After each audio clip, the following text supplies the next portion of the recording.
Together, we will make America great again.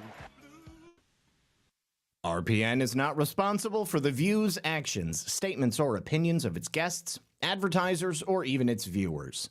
The information contained in this program is not to be confused with medical or legal advice. An appearance on this platform is not necessarily an endorsement, but as always, we encourage you to do your own research. Enjoy the show.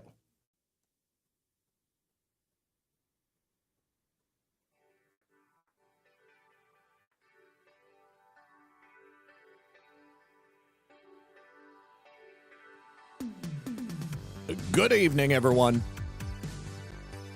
And of course, welcome back. Yes, it's time for another very exciting episode of Red Pill News Live.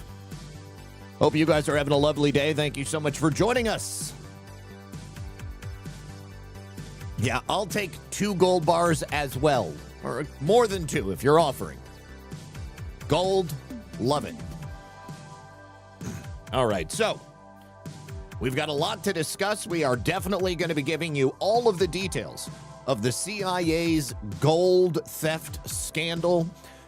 The agent in question has been identified. We know his background, his entire history. It's shocking that he was able to get away with his scam for as long as he did, but it points out a very big weakness within the intelligence community. Quite literally, too many people have access to too much secret information, and there is not enough checks and balances. I don't think I'm telling you anything you don't already know, but the fact that it's being exposed is a very, very big deal. Now, the other huge news is that one of President Trump's #1 foes, E. Jean Carrol herself, is now being investigated by the Department of Justice for committing perjury. Because we know already that, yes, in fact, she did lie on numerous occasions. So what I need from you is just to simply hit that like button, help us out by sharing the show, and then you can sit back, relax, and grab your popcorn, because we're going to be right back after this. So here is what your financial advisor is probably not going to tell you. By the time the news says to buy gold, it's already too late. You're waiting. I get it. Everybody's waiting to see if the ceasefire holds, waiting to see if the strait reopens, waiting to see just kind of what happens next. But the thing about it is, gold is not waiting for you, because gold moves on fear, on instability, on the unknown, and it moves a lot faster than you can react. So while you're waiting for certainty, the rest of the world is planning for what comes next. So you can wait or you can prepare, but you can't do both. And remember, the best time to put on a seatbelt is before the accident happens, not after. So if you're finally ready to act, then it's time to reach out to Noble Gold Investments. They help Americans just like you protect their savings with physical gold and silver. It can get shipped right to your door, or they can hold it in a tax-advantaged IRA. No taxes, no penalties, no rollover fees on 401ks or an existing IRA. So visit noblegoldinvestments.com/redpill78 and get your free investor kit today. 5 minutes today could protect decades of savings. Once again, noblegoldinvestments.com/redpill78. Don't be the one still waiting. And when you support my sponsors, you support this channel. All right, good afternoon, everyone. Thank you very much for joining us. I want to give a big shout out to Sean Joe getting it started over there on Pilled. Thank you, sir, for the can. Appreciate the support as always. And let us, you know what? Okay, so there was a story that sort of broke in the last couple of days, and I've been meaning to get to it, but I just never really had the opportunity. So I thought we would open with it today. So the federal government has identified a new class of what they're calling, I guess, some type of extremism. It's essentially, and this is a very complicated situation, but it is essentially a foreign influence operation that is designed to inflame the tensions of Americans and their attitudes towards AI data centers. Now, I know there's a lot of people out there who, we've talked about the construction of AI data centers and how they can negatively impact local communities. People tend to have their land gets taken in cases of eminent domain, like we just recently saw down in Georgia. It's still happening today. Water gets used to keep these AI data centers cool. Electricity prices go up. Local governments essentially make a ton of money and then pass the cost of these things onto the people. So it's no wonder that people are pushing back against the installation of these AI data centers. And then, of course, there's the question of whether or not AI is going to come along and take your job, or whether it's just going to make life more difficult in any number of ways. We look at the influence of left-wing ideology on these artificial intelligence models themselves, and it's quite clear that there are a lot of problems, and things have a pretty far way to go. But the fact of the matter remains is that artificial intelligence is here to stay. And the country that largely controls it is going to control the direction that humanity goes. And President Trump has made it pretty clear that he understands that. And so we are embracing it as a nation. But he has also, of course, passed a executive order, which is designed to sort of do away with those negative aspects of AI data centers that I mentioned to you.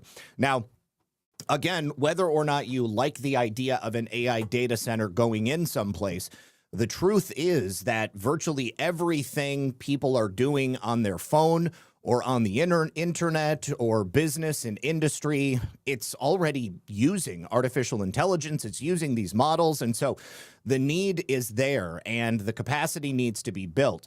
If it's possible to do it so that it doesn't negatively impact you as an individual, doesn't take your home, doesn't bring your electricity bill up, doesn't take the clean water out of your tap, then, it is what it is. But two things can be true at the same time. You can have American citizens who are worried about this, have fears that are justified and need to be addressed, or they have real-world impacts upon their lives that need to be addressed. And you can have a foreign influence operation that is designed to make the problem much worse, so that we here in America start tearing each other apart. Now, I've seen people saying that the administration is going after people who are raising awareness about AI data centers, and that's not what's happening. What's happening is that the administration is identifying those foreign influence bad actors who are coming in and who are trying to get you, the average American, to be as angry as possible about this stuff. Again, two things can be true at the same time. You have legitimate concerns, and then you have bad actors coming in and looking to exploit your emotional state. Now, this is a story about a community that was attempting to raise awareness about AI data centers. And the local government essentially came in and said, we're not going to allow you to use your First Amendment. You don't have the right to speak out about these things. This was sent to me by a viewer named Cheryl. It just sort of touches upon the general sense of anger and dread that so many people across America have. And I hope that this is something that the administration will continue to address, because if it just gets ignored and it simply gets treated as if it's the same thing as Antifa, well, then obviously that's a major, major red flag. Let's take a look, and we'll show you guys what this community, which is called Red Oak, is dealing with. Red Oak residents are demanding answers from city leaders after several people received letters telling them to remove their yard signs that were protesting data centers. A letter that WFAA obtained from one resident says they're in violation because they didn't seek a building permit first for those signs. It's stunning for residents who say they've never had to obtain permits for other signs for teams or schools or politicians. Residents say they feel like they're being targeted here. Because all these other people that had all these other signs never received any code compliance violations, no letters in the mail. no punitive action to be taken. The first time I put up a sign in my yard, it's a direct threat, apparently. An extraordinary case here. We reached out to city leaders to clarify what's happening there. We haven't heard back from them. In the meantime, some residents say they're considering legal action now because they believe their First Amendment rights are being affected here. And they are. This is totally unacceptable that the local government would be coming after these people and pretending that them putting a yard sign about an issue that they have all the right in the world to be concerned about in their front yard is the same thing as like building an addition to your bathroom. It is completely different. So this is a wonderful example of government overreach and an abuse of power. So this is a case that I'm definitely going to be keeping an eye on because it's completely unacceptable. If you have a community of people who live in a location and they don't wish to have something like this come in and take over their lives, because make no mistake, these things are huge. I mean, it's impossible for them to come in and not take over the entirety of the neighborhood. There's a place in Ohio that I've told you guys about before. It's the location where Les Wexner lives, and Jeffrey Epstein owned the property right next to it. When Les Wexner moved in years ago, he started buying up all the land. Now, back then, it wasn't all about AI data centers. It was about purchase of land cheaply so that he could install in industrial space. So it would be like warehouses or light factory, that sort of thing. But essentially, he destroyed a community so that he could instead put on the land this business use. And it forced everybody out of their homes. Sure, a lot of people had their properties bought, but it forced them out. So now that the environment and the business environment has shifted, instead they're going to be starting to put in these data centers. And you see it all around the country. You've got all of these neighborhoods that are bought up all at once. They install a data center, and there's no planning, there's no thought, there's no care about the impact on the community. And that is absolutely something that has got to be considered. Now, I like what Elon Musk is proposing, putting the data centers out in space. If it's possible, put them out in space. We don't need them here on Earth. If we can get the compute up there, we don't have to have it down here. Let's keep the world beautiful. Let's do whatever we can to make sure that that is the situation that we live in. And I don't think that what is happening is going to stop anybody from raising their voice about this, and I don't want it to impact anybody in that way. But I just wanted everybody to be aware that this is something that I had seen coming across the wires. Okay, now, I also wanted to show you this. So in Sri Lanka, there was, I guess, some holiday going on right now where this big, beautiful albino bull, who just happens to have a lock of golden hair very similar to President Trump and was nicknamed after President Trump, he was going to be served in some type of a Muslim sacrifice. They were going to sacrifice him, and then they were going to eat him afterwards. But so many people saw that he had this beautiful hair, and they nicknamed him Donald Trump, that the government of Sri Lanka actually stepped in and gave this buffalo a reprieve. And they have now made him a protected animal. And so the buffalo isn't going to be killed. The buffalo is instead, I guess, going to be kept like a pet or something like that. Take a look. And look at that. They're all like combing his hair and they're grooming him. It's so funny.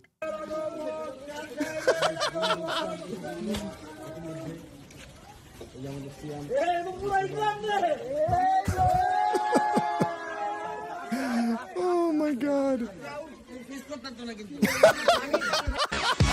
It's fun to stay at the YMCA. It's fun to stay at the YMCA. Oh my God. It's fun to stay at the YMCA.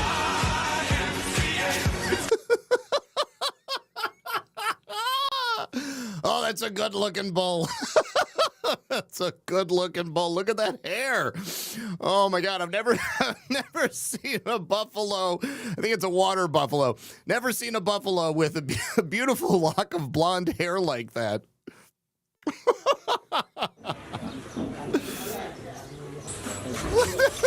way that they're combing it. Oh, the way they're combing it.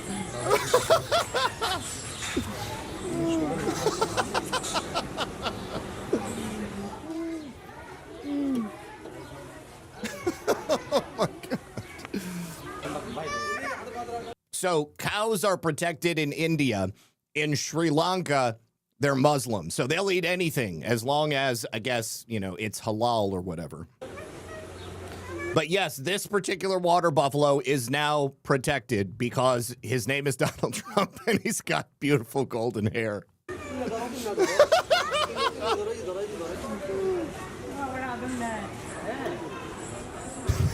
He's so majestic. Just look at his face. And the comb over. Yes, the comb over.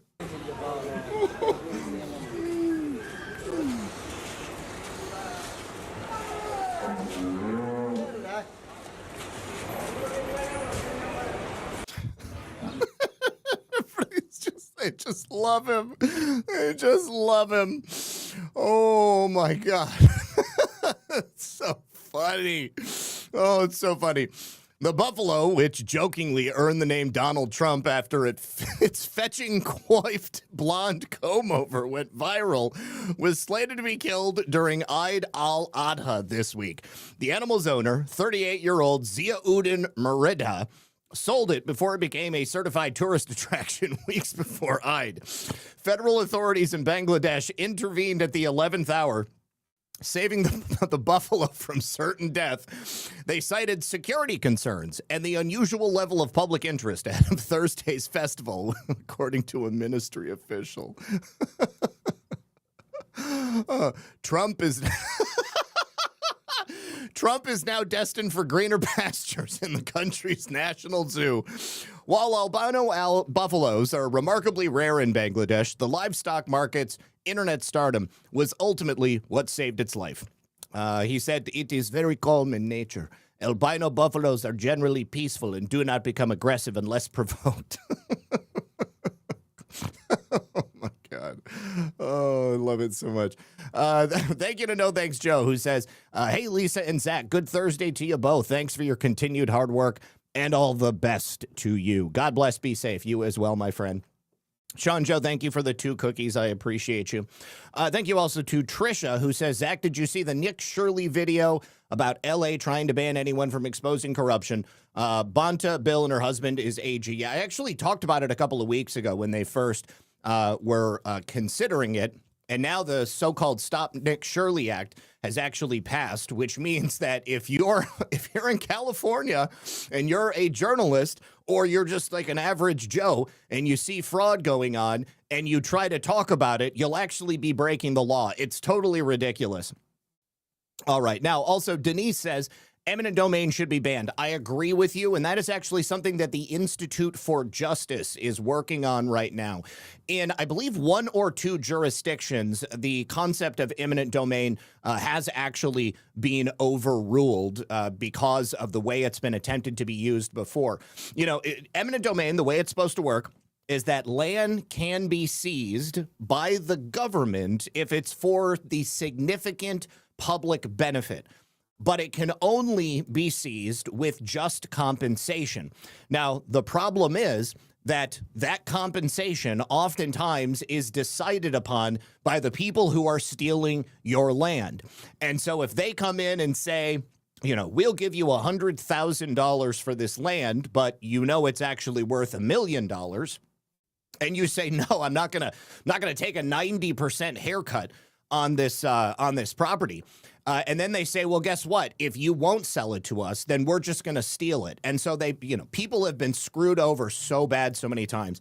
There have been also eminent domain cases where, say property, entire neighborhoods have been seized. People were not justly compensated. And then the city or the municipality never even did anything with the land. The proposed project never actually got off the ground.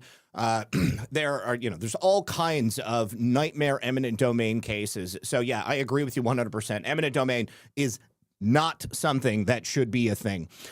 She also says, absolutely, they should absolutely sue because that is 100% unconstitutional and that city council should be brought up on charges. So yes, especially in the case of the First Amendment issue of no data center yard signs, 100% they should sue.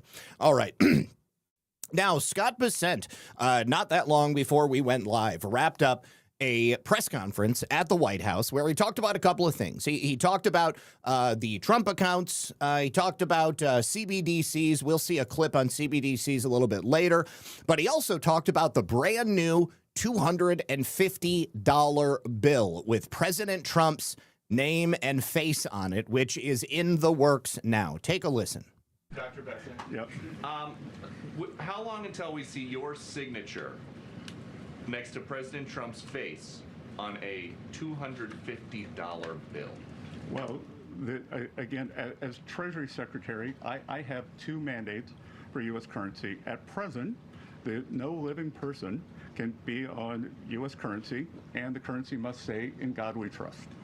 So right now there is proposed legislation in front of the House, in front of the Senate, to change the first requirement so that a living person, Donald J. Trump, could be on the $250 bill. So it's all in the hands of the, it's all up on Capitol Hill. So at Treasury, we prepare things in advance. So we have prepared in advance that if the legislation is passed, but we will stick to the law. Dr. Bessent. Yep. All right. So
Okay, so that says that it's live. This says that it's live. And it's definitely no. Okay, looks like YouTube's working. Can you guys see me on YouTube? Okay, you can. You can see me on YouTube. Now, let me just get people the link for Rumble. Okay. People on Rumble, can you hear me? Can you see me? Looks like I'm working. All right. New stream on Rumble is working. Let me just edit this so that it's obvious that it's a part 2. Edit.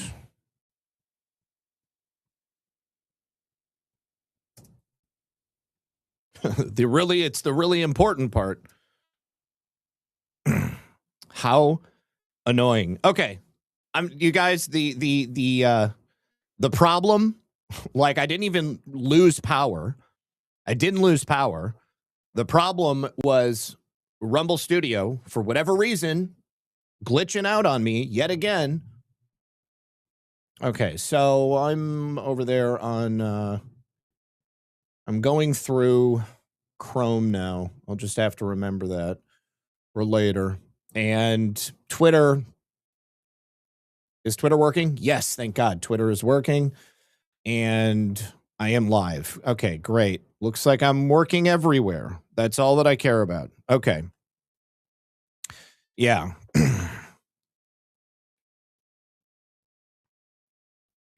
Okay, let me share the proper link. Okay, so if you wouldn't mind, give me a thumbs up on this stream. We'll share to X. New link. Post. And close. New link. So annoying. Yeah, I've got redundancies. I've got a UPS. But for whatever reason, Rumble Studio just occasionally just gets totally glitched out, and then I can't use it. Okay, well, here we are.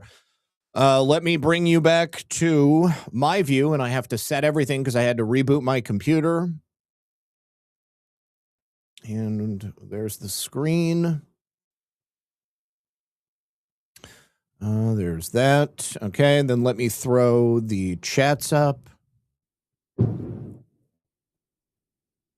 Is this the correct chat or is that the old chat? I can't tell. I think that's the incorrect chat. Yeah. Yeah, Rumble Studio did a Mitch McConnell, that's for sure. It's it's like I've told them about strange stuff like this happening before, and they're just like, yeah, I don't know. I don't know what to tell you. There's no answer for it, which, is frustrating, but there's nothing that I can do. At least I started working again on all of the other platforms where I was, because that's, what matters. Now I can't figure out how to get back to, we'll worry about Getter later. Okay. And then the Foxhole chat. Pilled. Boom. Okay. And then back to Major General William McCaslin. Okay. So returning to what we were listening to, this is a call to the police, telling them about his mood and affect before he went missing. Yeah, so I called in trying to get a hold of everyone. I'm actually walking into his favorite coffee shop right now to see if they've seen him. So I work with Mr. McCaslin on the Kirtland Partnership. He's a board member. He's a retired general with Air Force Research Lab. Okay. And we had dinner Thursday evening at Cervantes off of Gibson. Okay.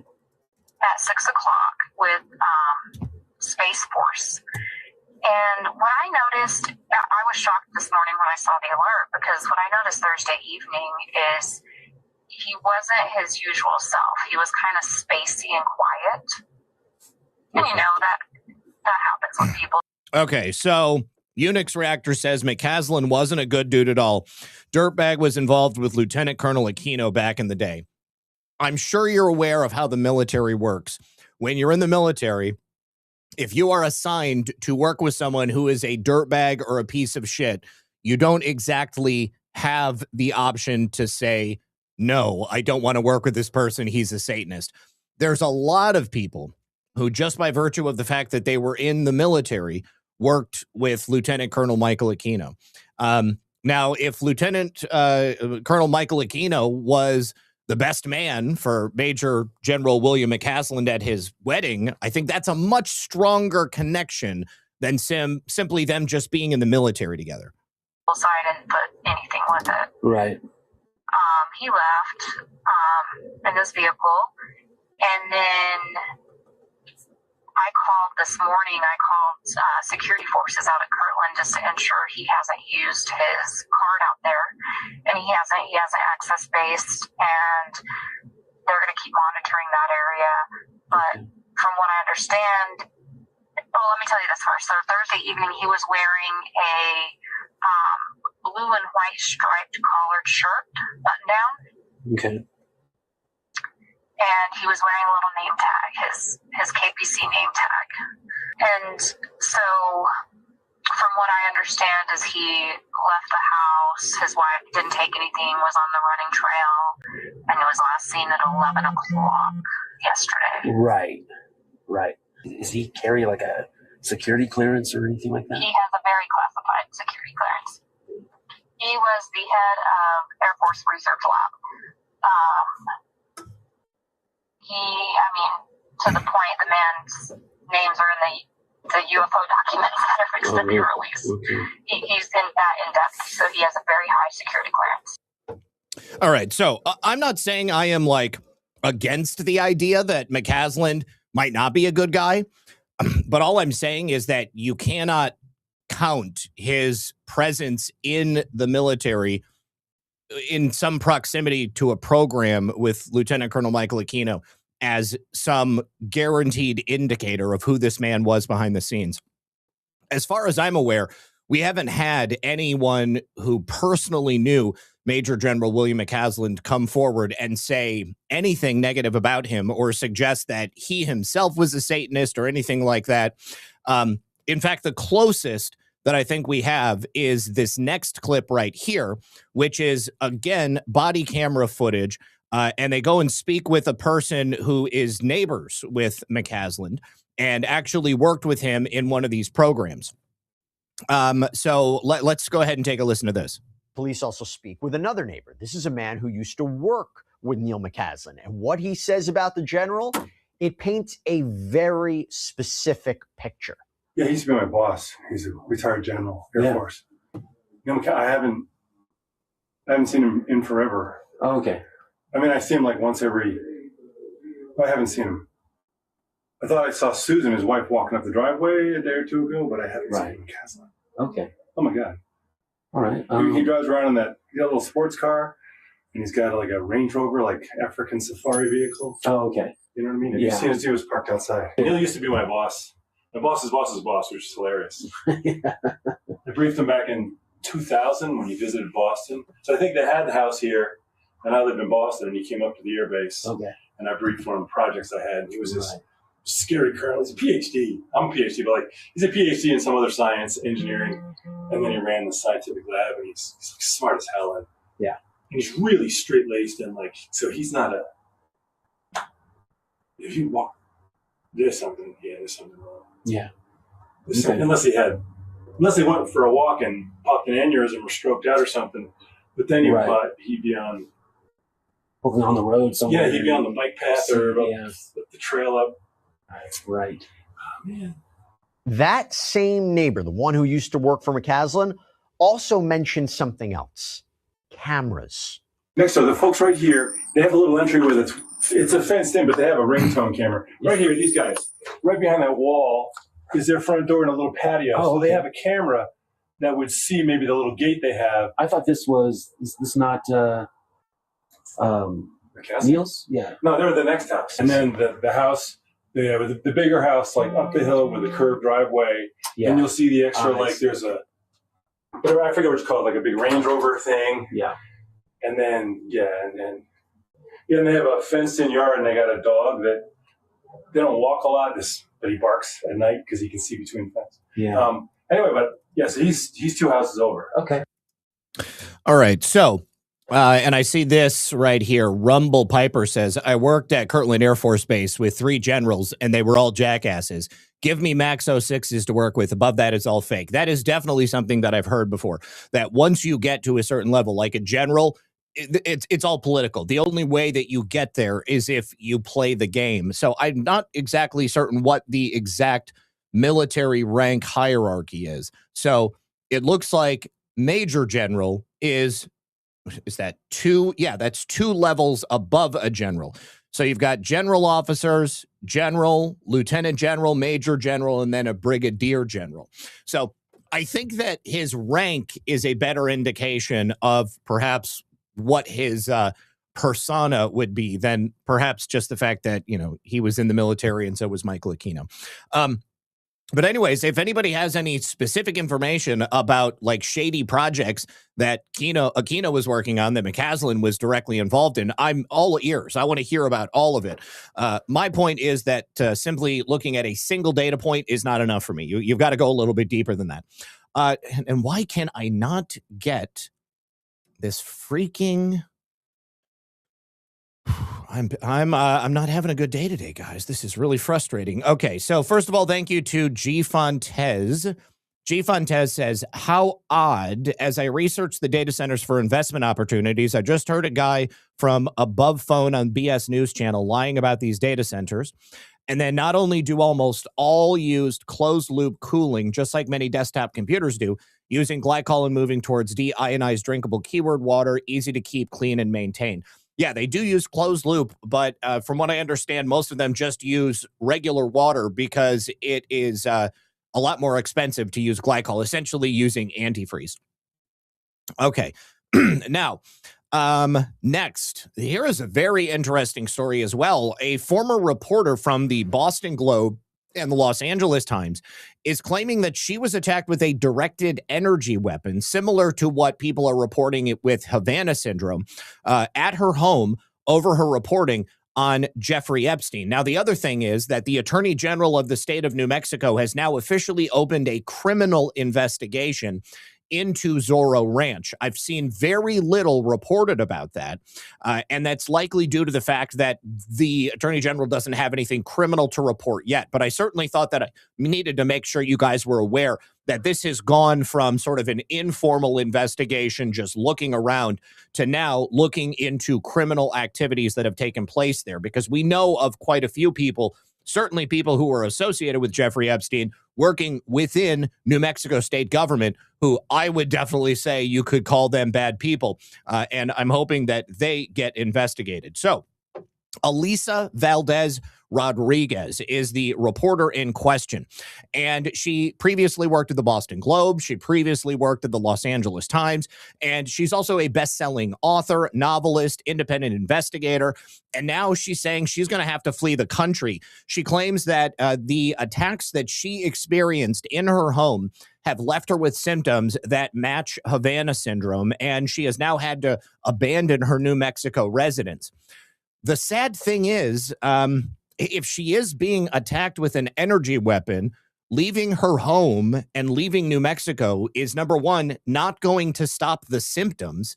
And number two, it's not going to stop her from being attacked wherever she is. Whoever it is that is committing these directed energy attacks against her, the suspect thing about Savannah syndrome is that the fact that people can experience these symptoms no matter where they are.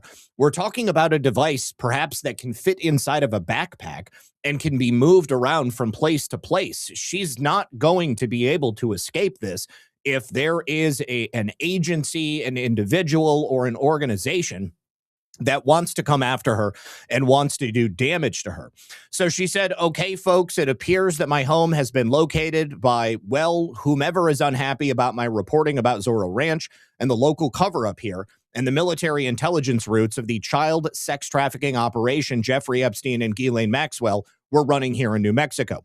This morning, I was hit in my home office by 2 episodes of what I later learned were likely directed energy weapon attacks. Look up Havana syndrome.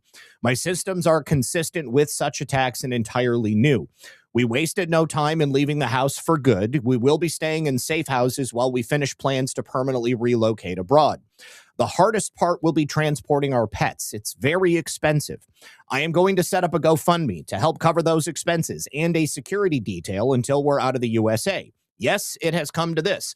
We kind of figured that it might.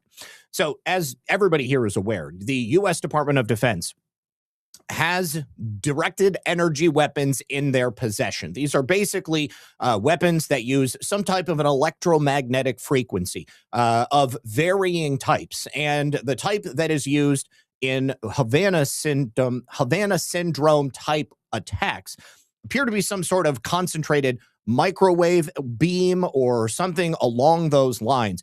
They can incapacitate people. They can damage your actual brain. They can disable people. They can destroy electronic equipment. They can take out entire facilities, and they're fairly unrelenting. If someone has targeted you with a Havana syndrome type weapon, if they want to come after you and they want to destroy you, they can. We've been doing directed energy weapon research here in the United States for many decades, since the mid-20th century.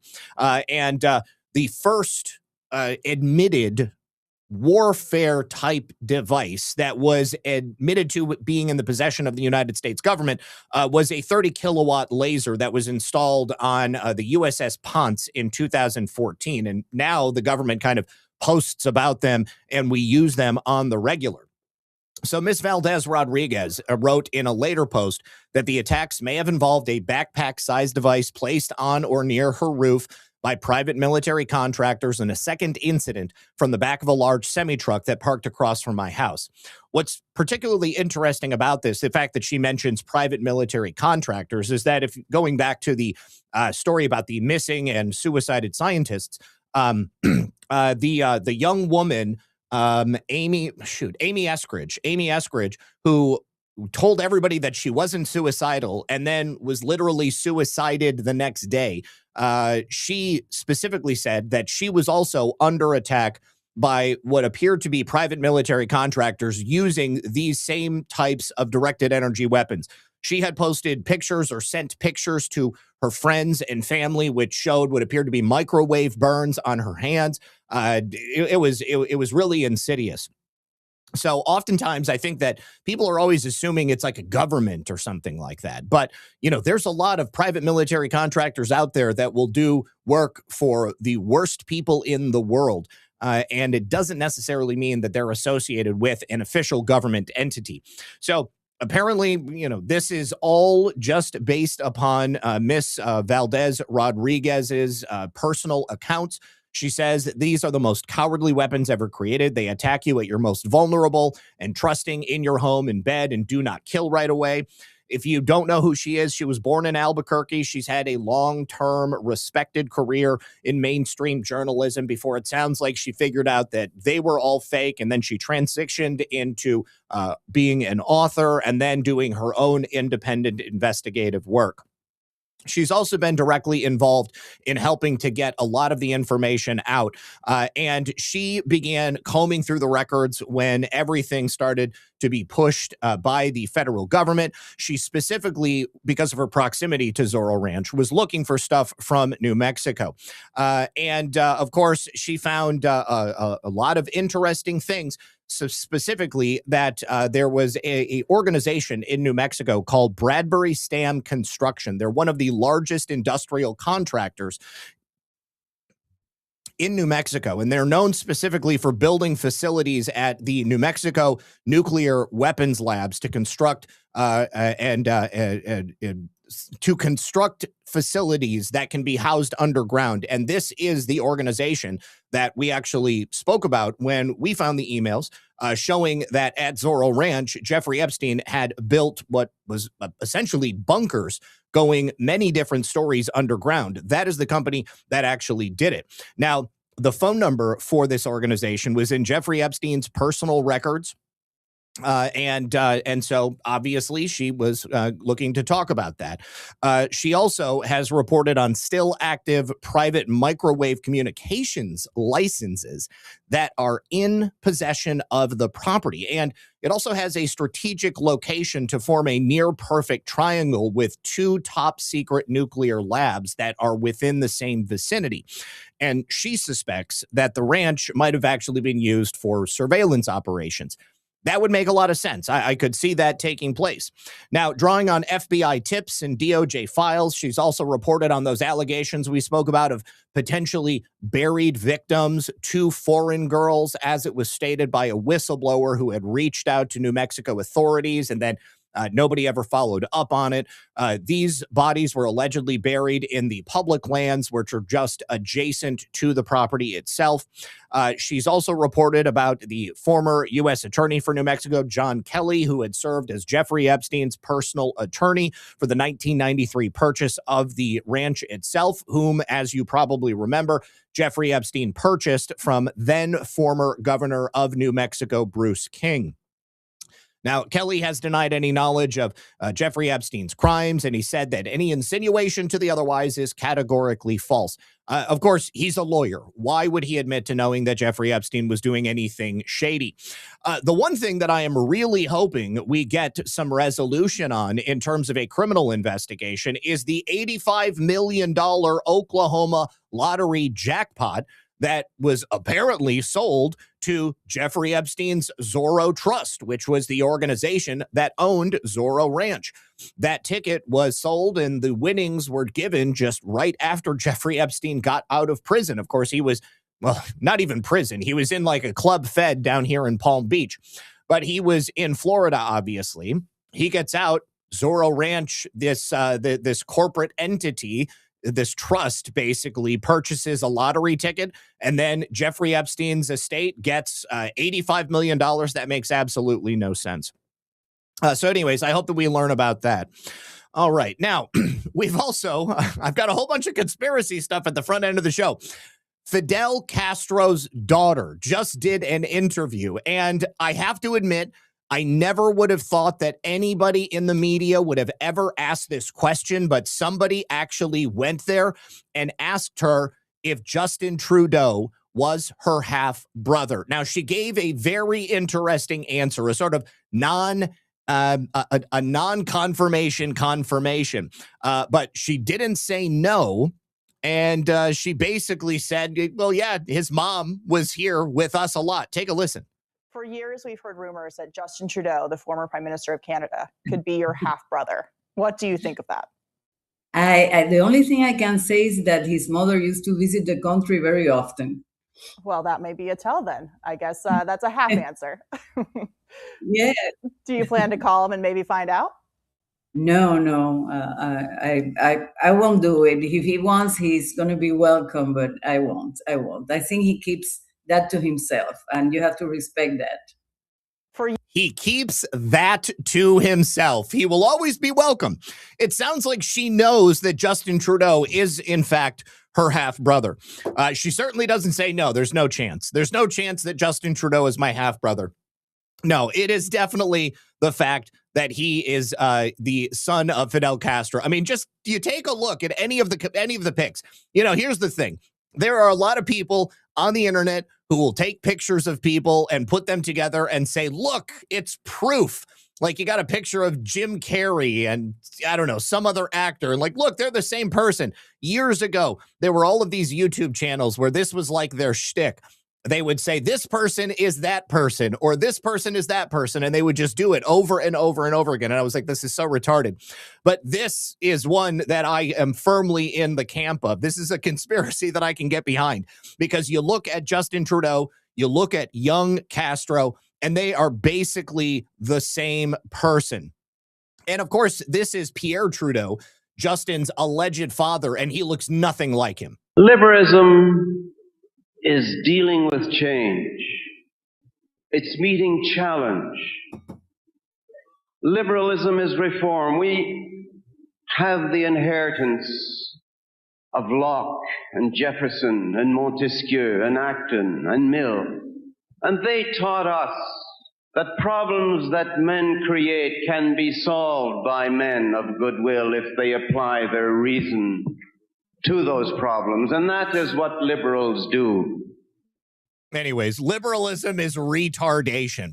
Let me just see if I can find you another great picture. There's one that I have tended to show on many different occasions. Let's see. I'll just search Justin Castro, and I guarantee it'll come up.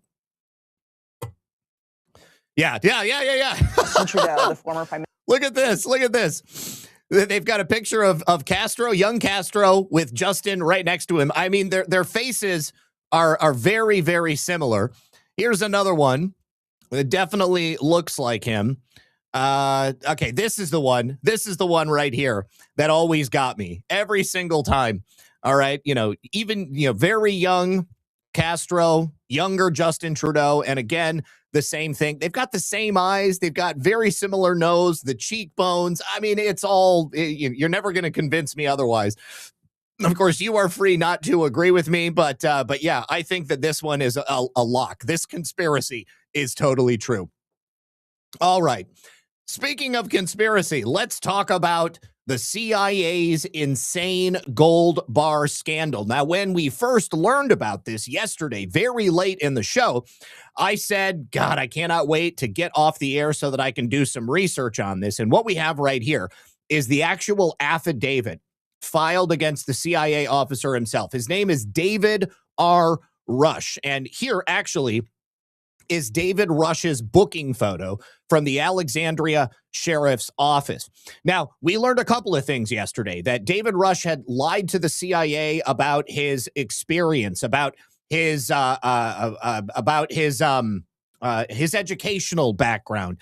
He lied about so many things, and the fact that he was able to get into the CIA despite the fact that he had lied about so many things, it was a bit of a shocker, because you think the Central Intelligence Agency, their whole job is intelligence. It's all they do.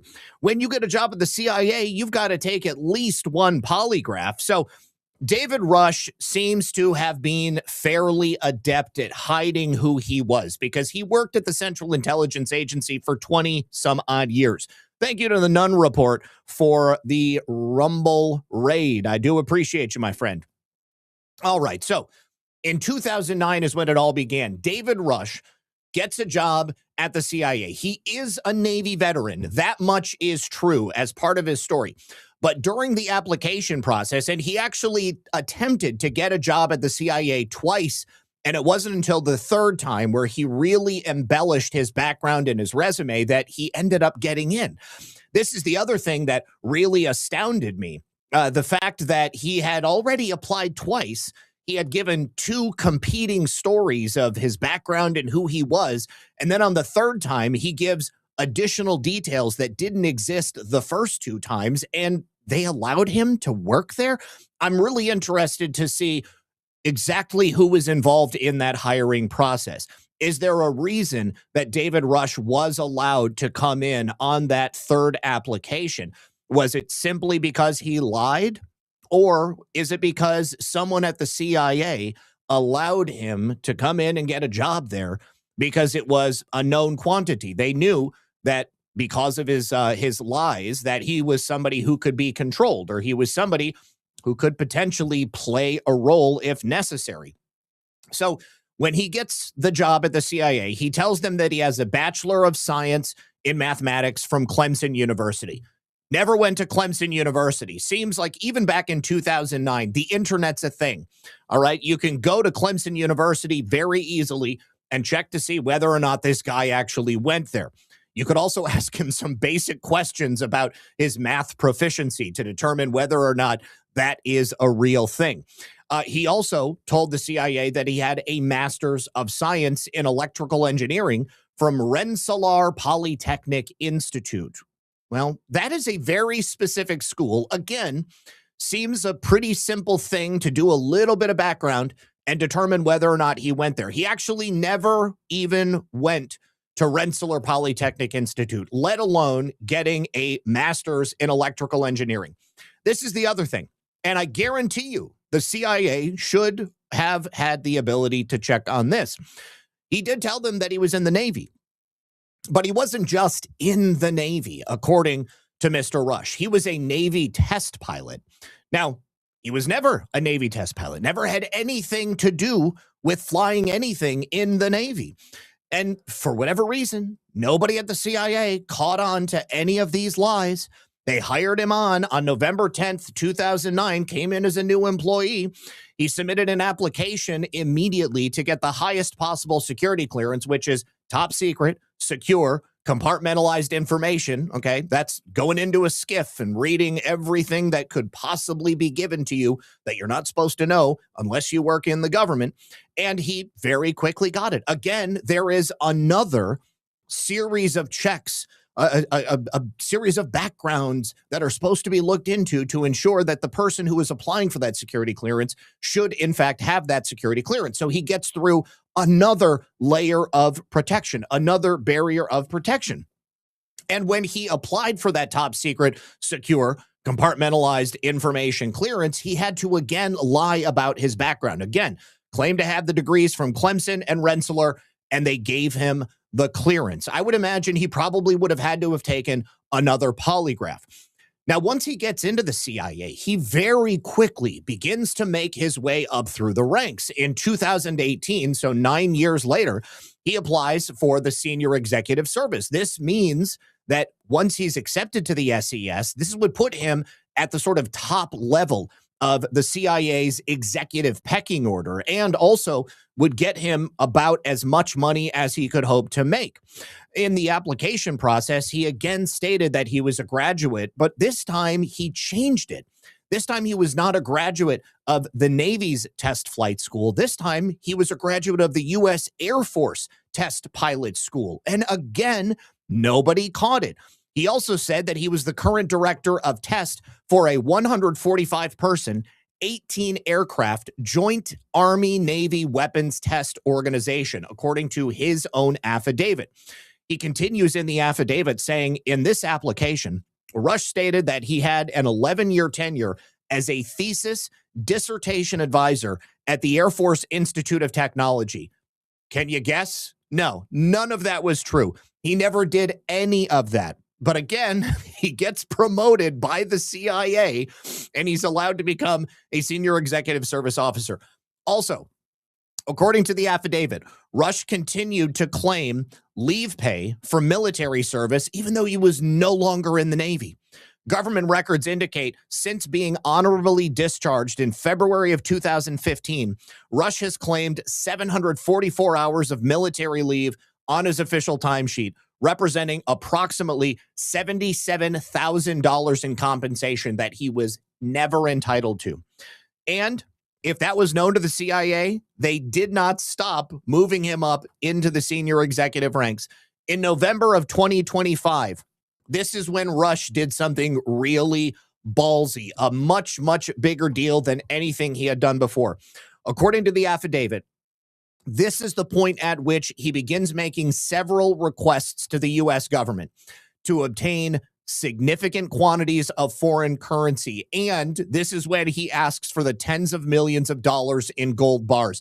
On top of that, he also makes additional requests for work-related expenses. I can only imagine that that would be like reimbursements for air travel, hotel fare, potentially Uber rides, maybe dinners he was asking to be reimbursed for. Did the CIA ask for receipts? Did they ask for anything indicating that the tens of millions of dollars in gold or the even more millions of dollars in foreign currency was something that he was entitled to? No, absolutely not. Yes, zero accountability. Absolutely no accountability. It is a shocking admission that this huckster could make it this far through the CIA, getting as ballsy as he did and obtaining all of this money. Hookers and drugs, probably. He probably got everything. Anyways, he gets all of this. He gets the tens of millions of dollars in gold bars. He gets the foreign cash. He gets a couple of $1 million in American cash as well. CIA gave him everything. Officers began handing him buckets of gold, buckets of money. It was only later that someone, they don't name them, of course, but someone began to wonder what was really going on. You know, they probably thought, you know what, I don't ever see, you know, Black Ops money is what it was ostensibly for, but he didn't have any operations that he was running. Like there was nothing for this money to go for. You know, when I initially heard about this story, I thought like this must have been a scam that he was running the entire time he was in the CIA. He must have been dealing with a bunch of black operations all around the world. And every time he requested, you know, gold bars for a warlord or a suitcase full of cash to get information from maybe a weapons trafficker or a drug dealer, he must have just been taking a little bit off the top. Must have been skimming the entire time. Because, of course, there's no way that you're going to be able to steal $40 million in gold bars in one fell swoop, and then a bunch of suitcases of foreign and American cash in one fell swoop. But that's exactly what he did. He just took it all at once, never bothered to do it the entire time that he was there. I mean, that would have been the smart play. That would have been the really smart play. And it made me think, like, this is what's happening the entire time. How many other agents, how many other operatives do we have that are out there in the field right now that have slowly been skimming over the course of their career? But this moron, despite the fact that he was able to huckster his way into the CIA after lying so many years ago, didn't bother stealing money until November of 2025. Absolutely insane. So once the CIA says, gosh, this is just an odd thing. He's got $40 million in gold bars and a couple of suitcases worth of cash, and I can't seem to find any ops that he's working on. The CIA goes and looks inside of a storage unit that they knew was assigned to him. And once they get in there, they find only a portion of the currency that he had requested.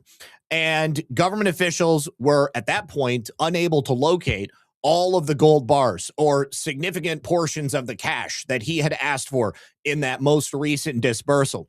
And pursuant to his requests and the identity of his apparent contacts that he was supposed to give the money to, they couldn't locate any of those things either. So then people at the CIA start going off thought bubbles above their heads, and they think, you know what, something is really fishy here. We need to do something about this. And so that's the point at which Director Ratcliffe was told about it. Director Ratcliffe is who actually notified the FBI. This was on May 18th. They notify the FBI. The FBI conducts a search of his home in Virginia. And during the search, this is when they find the 303 gold bars, each of which is a kilo of gold. And then based on the current price of gold, the estimated value of that exceeds the $40 million that we heard when this was initially announced. They also found $2 million in U.S. currency at his home. I haven't heard anything about the foreign currency. Maybe the foreign currency is what they had located at his storage unit. But immediately they arrested him.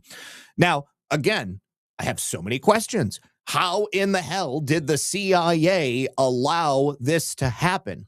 How was it possible that Mr. Rush, over so many different instances and interactions with the Central Intelligence Agency, how was it that they were defrauded so simply, so easily on so many different occasions? Again, I go back to the idea that either somebody knew and they were allowing him to do this, they allowed him to get a job there, despite the fact that they knew he was totally full of shit, or they are really that stupid. And I just have a hard time believing they're that stupid. But what I do believe is that we have a major gap at the CIA, that things are too compartmentalized, that so many people are working hyper-focused on their own projects that they have blinders up on purpose. They don't want to know. The left hand does not want to know what the right hand is doing. I guarantee you that that is definitely happening. And so people are just not looking at other people. You know, I've heard it said that if you're in trouble at the CIA, you better not tell anyone about it because nobody else wants to know. Because if they know, then obviously they're going to be held accountable. They can be asked about that in a Senate or a House hearing. They could be asked to speak to the Office of the Inspector General. As long as everybody has no idea what anybody else is doing and the business of the CIA remains super compartmentalized, no one can be held accountable. No one can be asked to rat on their office mate, on their cubicle mate. So I think you probably got a combination of things that are going on. I want to know everybody that David Rush worked with at the CIA. Hopefully the investigation continues outward. But there's simply no way that I can believe that at least one or two other people within the CIA were not aware of exactly who this guy was or what he was doing. So anyways, I mentioned yesterday the Rolexes, the luxury Rolexes, because David had a penchant for Rolexes as well. He had approximately 35 luxury watches at his home, not only Rolexes, but mostly Rolexes. And the amount of stuff they found in no way covers the full extent of the money that they know he took. There is a lot more money that is currently missing. And then on top of that, you have the major national security concerns that exist because of how easily this guy was able to get away with this. I think that what we're seeing here is yet another exposure up at the CIA. I hats off to the CIA for even talking about this. This is the kind of thing that I think years ago would have been completely covered up. They might have punished this guy privately, but they wouldn't have talked about this publicly. This would have been the sort of thing that they would have said, we need to bury this because it's bad for the agency and it makes us look like idiots. But the fact that they're talking about it means that we have an opportunity to answer all of these questions and perhaps solve the problems that are systemic at the CIA. I think there's good people at the CIA, but I think there's a lot of bad people at the CIA. And they are completely off base from what their initial mission was. They've been given far too much autonomy, far too much power. And I believe, I've said this on so many occasions, I think that they have infiltrated pretty much everything within the federal government and then also within the private sector as well. So I think that that is it from this right here. I just wanted to make sure that you saw the picture of him. We had a couple of, there was a couple of extra pieces that were in the Gateway Pundit article that I did not see referenced in the Washington Examiner article. Let me just find that real quick. Okay, so yeah, definitely. And here's where they say that John Ratcliffe was the one who actually referred him. Yeah, okay. Oh, this is the other thing. So after you get your initial background check in any U.S. government entity, that never stops because your security clearance covers so many sensitive things. There is an ongoing and never-ending process to continue looking at your background to make sure that you're not compromised or to make sure that you're not giving information to foreign adversaries. They continue to look at all of your financial activities. They look at every place you travel. They keep an eye on your credit records. They make sure that your credit cards don't just suddenly get paid off or suddenly somebody pays off the mortgage on your house. There's a whole series of ongoing checks and balances that make sure you're not blackmailed.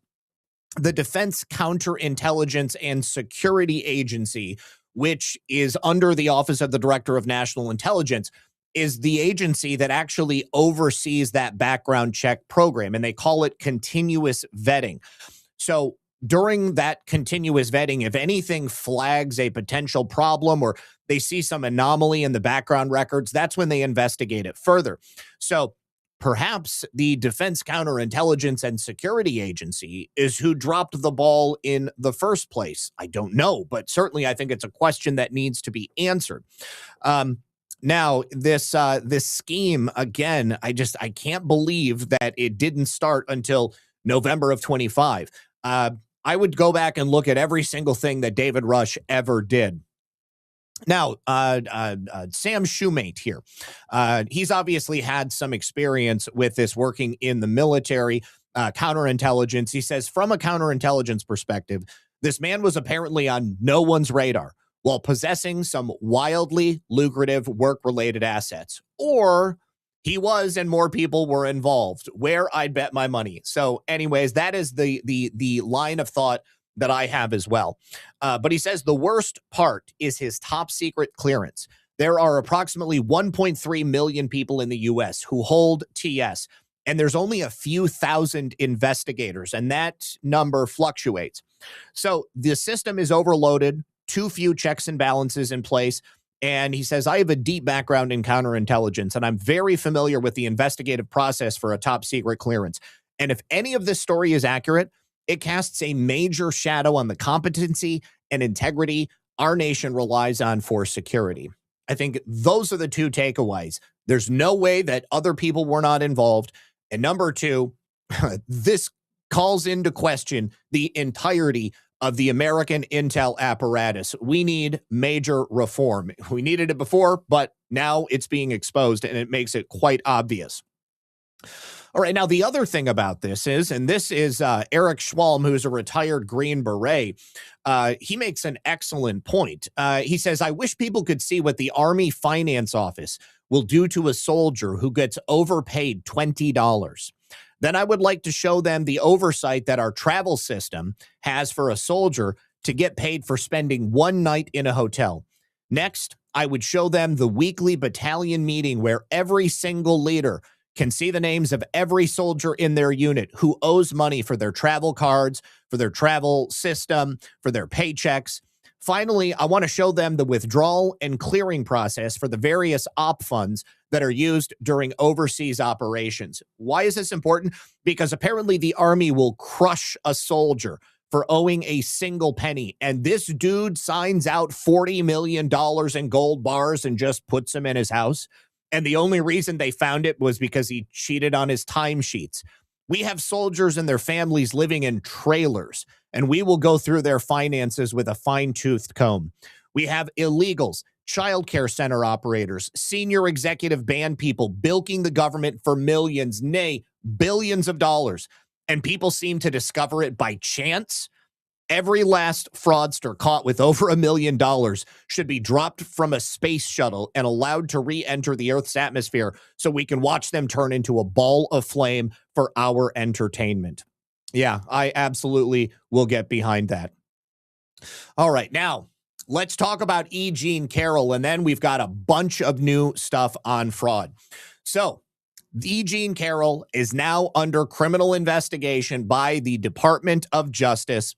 If you'll remember, 2019, E. Jean Carroll first alleged that President Trump raped her in a Bergdorf Goodman dressing room in the 1990s, but she suspiciously could not name the date. She couldn't even name the year that this allegedly took place.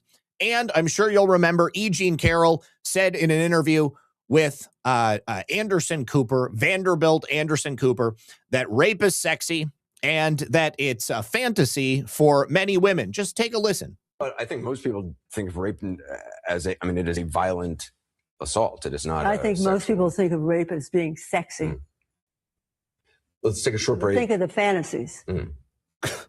We're going to take a quick break. If you can stick around, we'll talk more on the other side. You're fascinating to talk to. She wants to jump his bone so bad, doesn't care that he's a pole smoker, doesn't care that he doesn't even look twice at her. E. Jean Carroll was, in my opinion, a notorious horn dog, totally disgusting and sexual deviant. She said right there in that interview, I remember hearing that for the first time. She said, I think rape is sexy. Think about all the fantasies, all the rape fantasies. Don't you just sit around talking about your rape fantasies? No, I think normal people don't just sit around talking about rape fantasies, E. Jean Carroll, but she gave the ghost away at that time. Now, the jury sided with E. Jean Carroll, despite the fact that there was no evidence, despite plenty of evidence to the contrary. And President Trump has always said, I don't know that woman. I've never had anything to do with that woman. He called her a whack job. He said that she's not his type. And then the jury decided that E. Jean Carroll did not prove that Trump raped her. But they said that E. Jean Carroll proved Trump sexually abused her when he inserted fingers into her vagina. How could she prove that? How could she prove that he inserted fingers into her vagina if she couldn't prove that he didn't rape her? There was that Manhattan jury verdict that showed that E. Jean Carroll defamation was committed in May of 2023, ordered President Trump to pay her $5 million.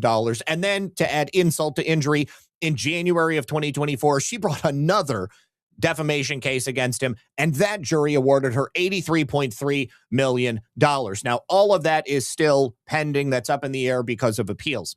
But now federal investigators are probing whether or not she perjured herself. And I can tell you the short answer. Yes, she definitely perjured herself, because she said under oath that there was no outside source that was paying for her legal fees. And we all know that that's not true, because it's being admitted now by her, and then also by the very man himself who actually funded her legal fees.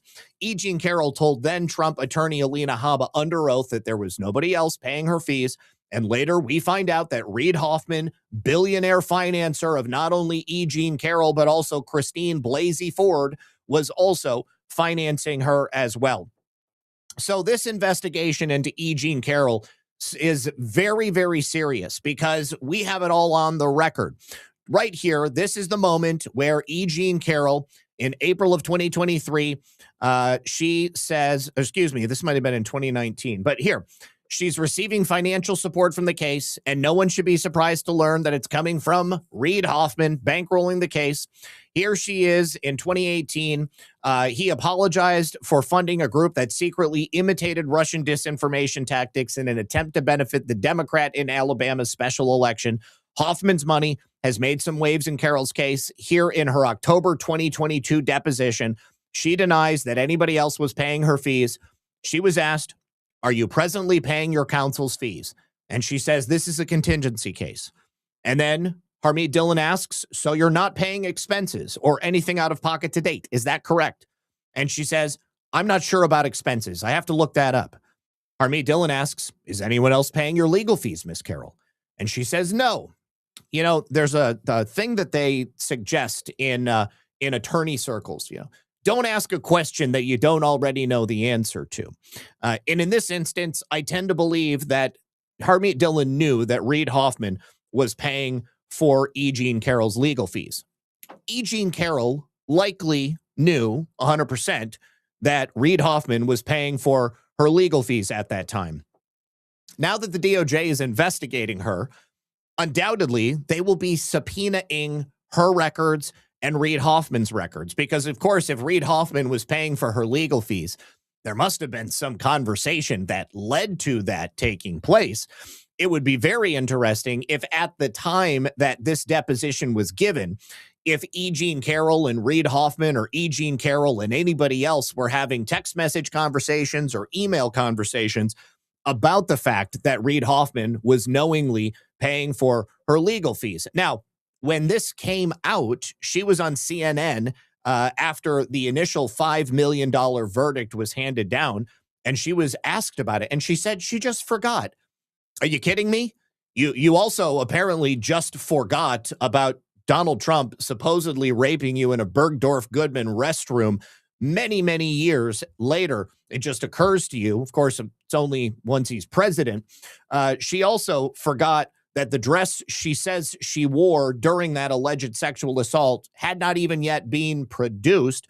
She must have also forgotten about when she said she was a huge fan of Donald Trump, when she was tweeting about watching him on The Apprentice. But take a listen. Another thing that he and his lawyers have often spoken about is the lack of disclosure about a big Democratic donor funding part of this case. Was there a reason it wasn't disclosed, and did you view this as political in any way? No, I just completely forgot that he even existed. In your deposition? Yes, in my deposition. Another thing that... How do you forget that someone is paying your legal bills to the tune of millions of dollars? You don't. What she did was commit perjury. Now, here is Reid Hoffman in 2023 admitting that he funded her case. Thought that it was that her voice should be heard, that because she was challenging someone who's so much more wealthy and powerful, it shouldn't be squashed, and that providing that voice for people who are otherwise would be ground down by the system or the powerful is, I think, a good thing. Obviously, especially in the case of women, and obviously, especially in the case of sexual and other torture and attack and so providing that support was something that I felt very happy to do. The speaking truth to power and having a woman have her voice, having a chance to be heard and not squashed through the legal courts because she didn't have the money to fully pursue it, I thought was a good thing for society, not just for her. And obviously, the point is that courts should go through their process, and the fact that the court found President Trump guilty doesn't surprise me, and I think that one of the things we stand for as Americans is a rule of law and a good judiciary process. And I think, I think it's a good showing about who Trump really is as a person, and what kinds of things he's done. And I think that's a good working of the American legal system. I wonder if Reid Hoffman still feels that way, if he's still so has so much faith in the American legal system. Is there anybody here who doesn't believe that Reid Hoffman was fully aware of Donald Trump's disdain for Jeffrey Epstein and the fact that he was going to be going after the Epstein class, of which Reid Hoffman was one of many? Reid Hoffman talking about believing all women, while at the same time he had been a frequent guest of Jeffrey Epstein's at the island. I wonder if he was worried about believing women when little girls were being raped on Jeffrey Epstein's island, or when girls were being groomed to come in and give hand jobs to adult men. A disgusting person this man is. And Reid Hoffman, I would imagine right now, is probably shitting bricks. Once they get access to all of these communications, the only charge is not going to be perjury. I'm certain that there is going to be a much, much wider blowback to all of these things. And Reid Hoffman, you better start counting your blessings, because they're not going to be around for much longer. All right. Now, we also have a very, very good report here for you. A judge has just ruled that Democrats who were seeking to stop President Trump from being able to implement his executive order on citizenship and mail-in voting crackdowns, they're not going to be able to do anything about it. The way has now officially been cleared for President Trump to implement his executive order tightening mail-in voting. Save America Act or not, I always said that President Trump was likely going to be able to put some significant pressure and influence onto the election system in order to make sure that the traditional methods of cheating were not going to be in place come November. This argument that the Democrats had that it was somehow improper for the president of the United States to place in place an executive order ensuring that only American citizens were able to vote, or that the federal government should be able to police the voter rolls. It was always simply ridiculous. U.S. District Judge Carrol Nichols, who is a Trump appointee, has ruled that Democrats have not been able to show that they have any standing at present to challenge the order, or that they've suffered any harm that would warrant a preliminary injunction. Given that the executive order does not command plaintiffs to do anything, and that no agency has yet acted pursuant to the order in a way that could harm the plaintiffs, they have not suffered any harm at present. In fact, the only harm that they could potentially suffer is that illegal aliens might not be able to vote for them, is that illegal aliens may not be able to help them steal elections. And is the theft of an election considered significant harm to a political party who is fundamentally breaking the law in order to receive the benefits of the scheme that they are trying to implement? I don't think so. Nichols has rejected several of the arguments Democrats put forward that President Trump's executive order could disenfranchise millions of voters. Again, only American citizens should be allowed to vote. Only American citizens should be on the voter rolls. The disenfranchisement of those millions of people, even if they are voters, would only be because they are illegal aliens. That includes the creation of state-by-state citizenship lists to check voter rolls. That would somehow be harmful. Again, it would only be harmful to people who are non-citizens who are on the voter rolls. So this is not a claim that they have the standing to make. It remains speculative, the judge said, whether the state citizenship lists, if and when they are initially compiled, will contain inaccuracies. Even if they contain initial inaccuracies, the executive order requires the adoption of procedures that will allow individuals to access and, if necessary, update or correct the information in the lists. President Trump has thought of everything when it comes to this executive order. The judge also rejected the notion that the federal government sending information to the states about voters would somehow violate voters' privacy. This was always a ridiculous suggestion to me as well. Plaintiffs failed to demonstrate that such action, that is, the sharing of name, age, and residence information between and among government agencies, if already known to the federal government, would cause a harm sufficient to establish Article 3 standing. They have no standing on anything. Nothing they can do or say is going to stop the federal government of the United States from handing over information that they already possess.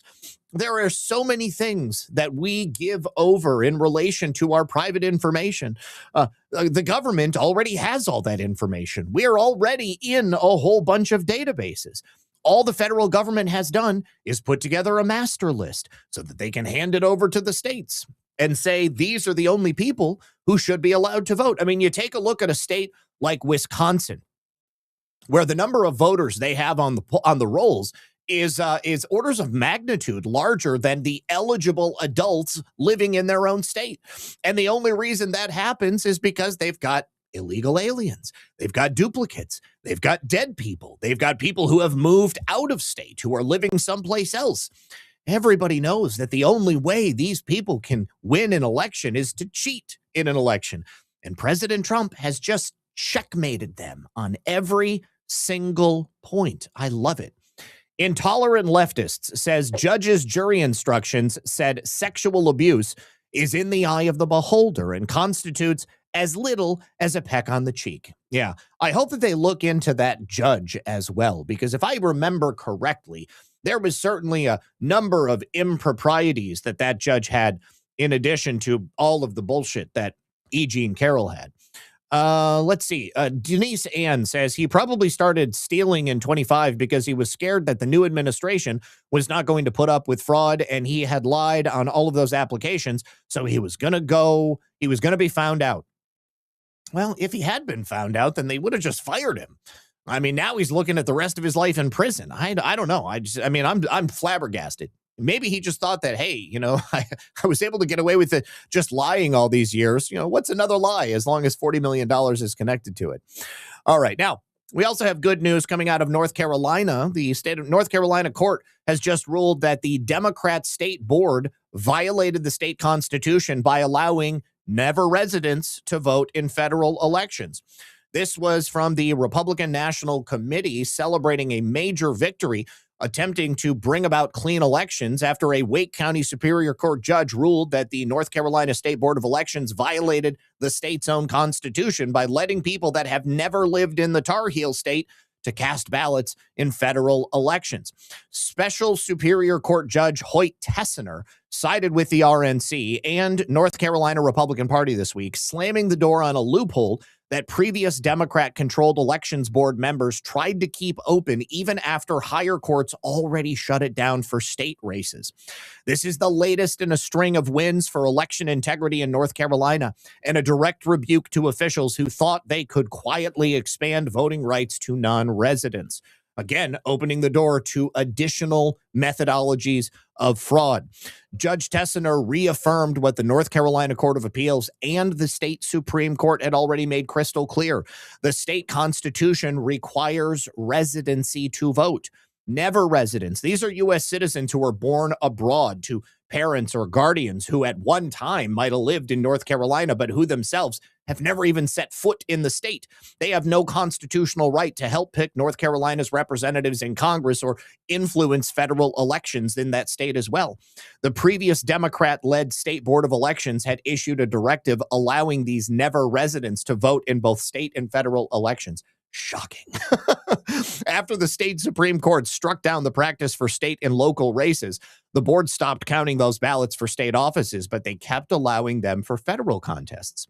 So the RNC and the North Carolina GOP, who brought that lawsuit, are rightly celebrating this ruling as a common sense restoration of constitutional order. Now, Harmeet Dillon commented, and she said, wait, I was told this never happened. Of course, they tell us it never happens because they're the ones who are taking advantage of it. So this is a big, big win for all of us. So yesterday, the Wake County Superior Court ruled that North Carolina Board of Elections violated that state constitution.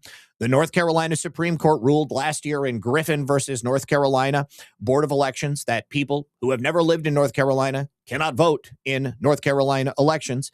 After that state Supreme Court decision, they stopped allowing North Carolinians, well, non-residents who were never part of North Carolina, to vote in those state offices. But mysteriously, they kept allowing them to vote in federal elections.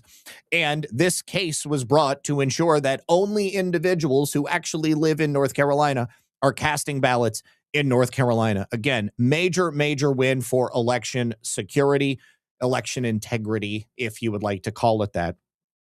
All right, now let's take a ride across the country to Chicago, Illinois. A Chicago area alderwoman was just arrested for casting a ballot for her deceased mother. What is that? Another Democrat politician seems to be breaking election laws. Again, I thought they said these sorts of things never happen, but they just seem to keep happening, and we seem to keep catching them. Waukegan Alderman Sylvia Sims Bolton was arrested and charged with a felony after she voted on behalf of her dead mother. Now, prosecutors say Bolton, 67, filled out a mail-in ballot for her mother, Mary Sims, who passed away on January 12th. The clerk's office issued Sims a mail-in ballot on February 5th, 3 weeks after she passed away. The mail-in ballot was filled out and returned on February 26th. Our system of checks and balances worked exactly as intended, the county clerk told the Chicago Tribune. Our staff followed established protocols. They identified the irregularities, and our office coordinated with our law enforcement partners. This is exceedingly rare, but if someone games the system, we will hold them accountable, he added. So, Sylvia Sims Bolton from the 1st Ward is facing one felony charge after she falsified election material in the March primary by casting a ballot on behalf of her dead mom. Bolton is 67. She was charged with felony mutilation of election material and disregarding the election code, which is a misdemeanor, on May 19th. And she's already appeared in Wednesday in Lake County Court in Waukegan. This was discovered back in February by the clerk's office, but the investigation didn't actually start until March 27th, which was 10 days after the primary.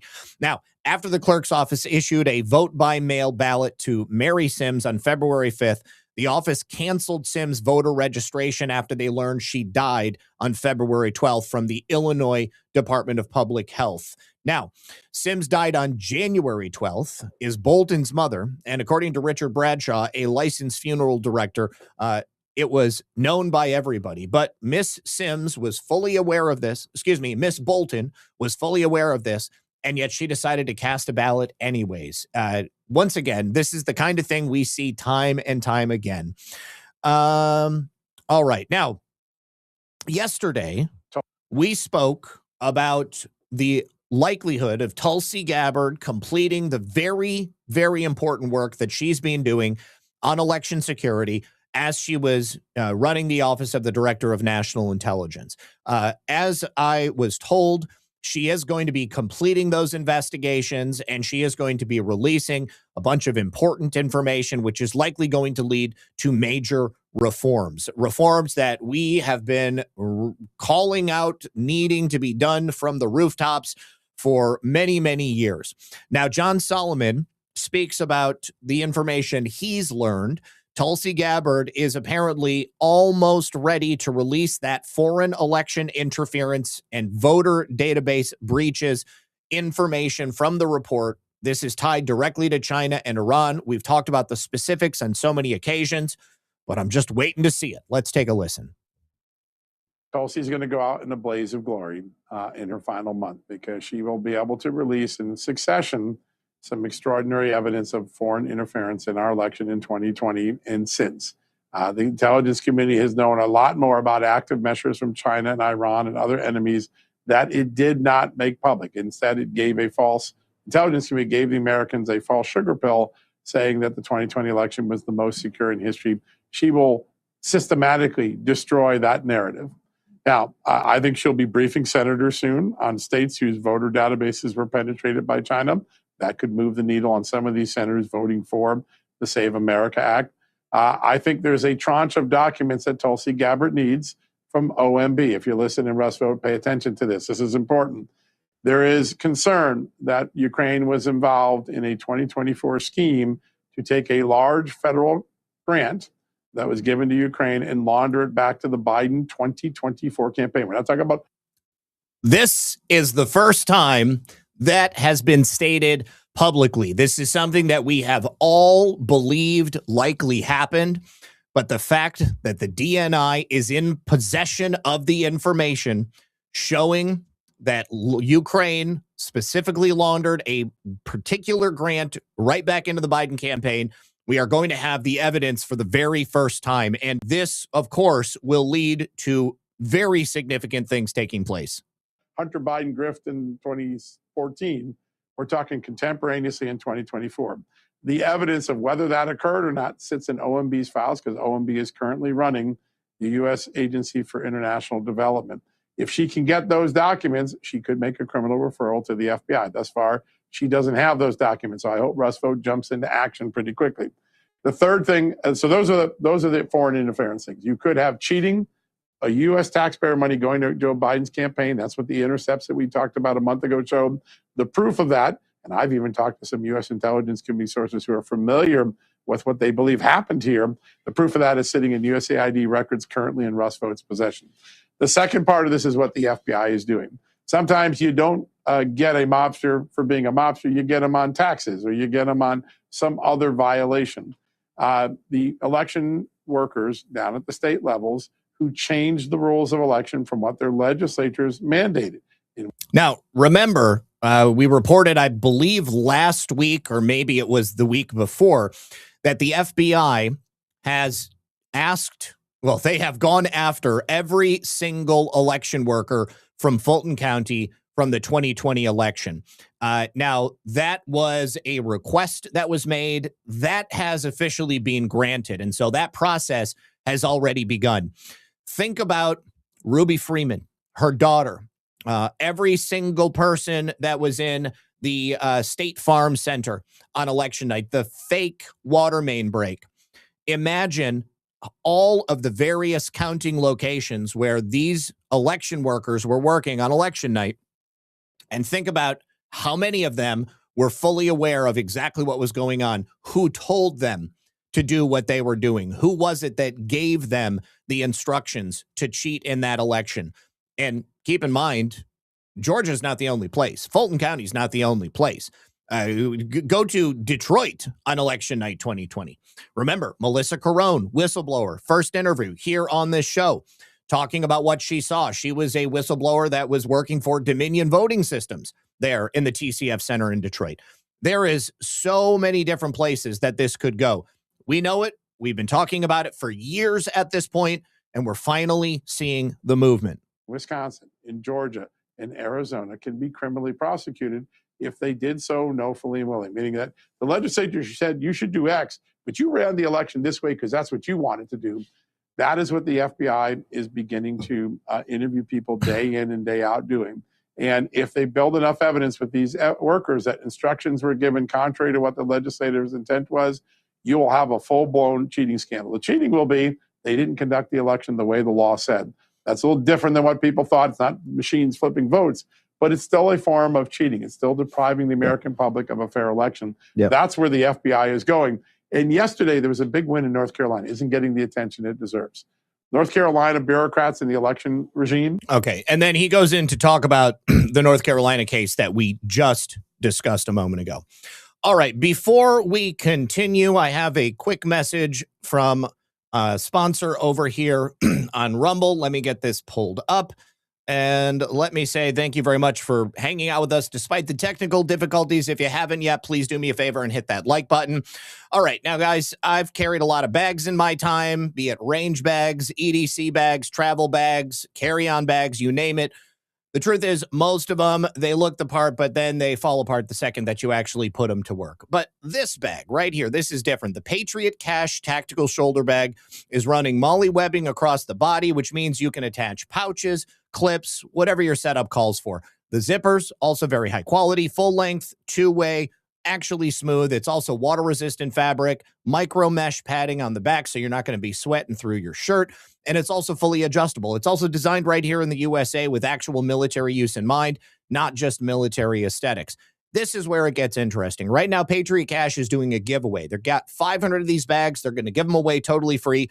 Normally, they retail for $79, but if you just cover shipping and handling, it's yours for free. And they're also stacking a Tac-Rite Strike pocket knife on top of it.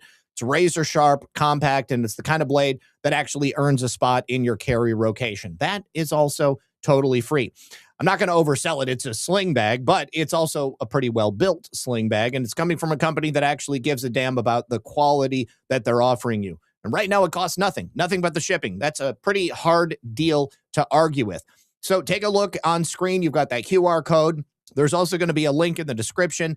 GetPatriotCash.com/redpill. You can grab the bag, grab the knife, and actually use it for exactly what it's intended. That is the whole point. So once again, GetPatriotCash.com/redpill. And thank you very much to them for sponsoring the program. Do appreciate it.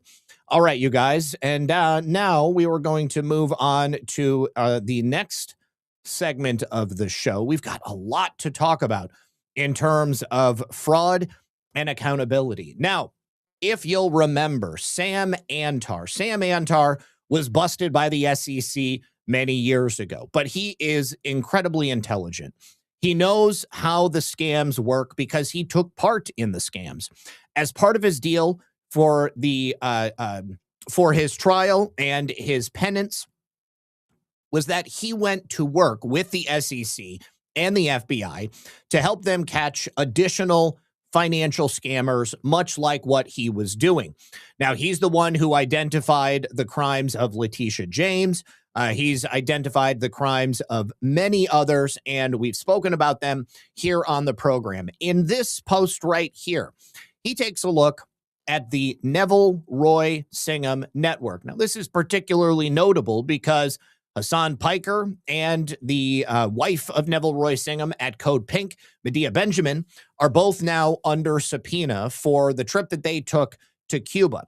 And mysteriously, perhaps stupidly, Hassan Piker admitted on stream that the real target of this investigation was Neville Roy Singham, a billionaire American citizen living in China, giving money to 501c3s for political purposes, and those purposes being the destabilization of the United States of America.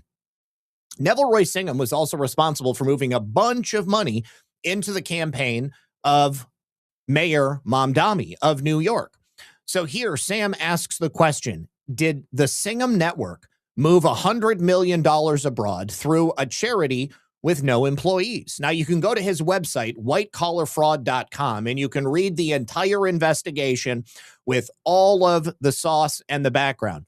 But here, Antar says, everyone's chasing Neville Roy Singham's nonprofit network for the hard thing.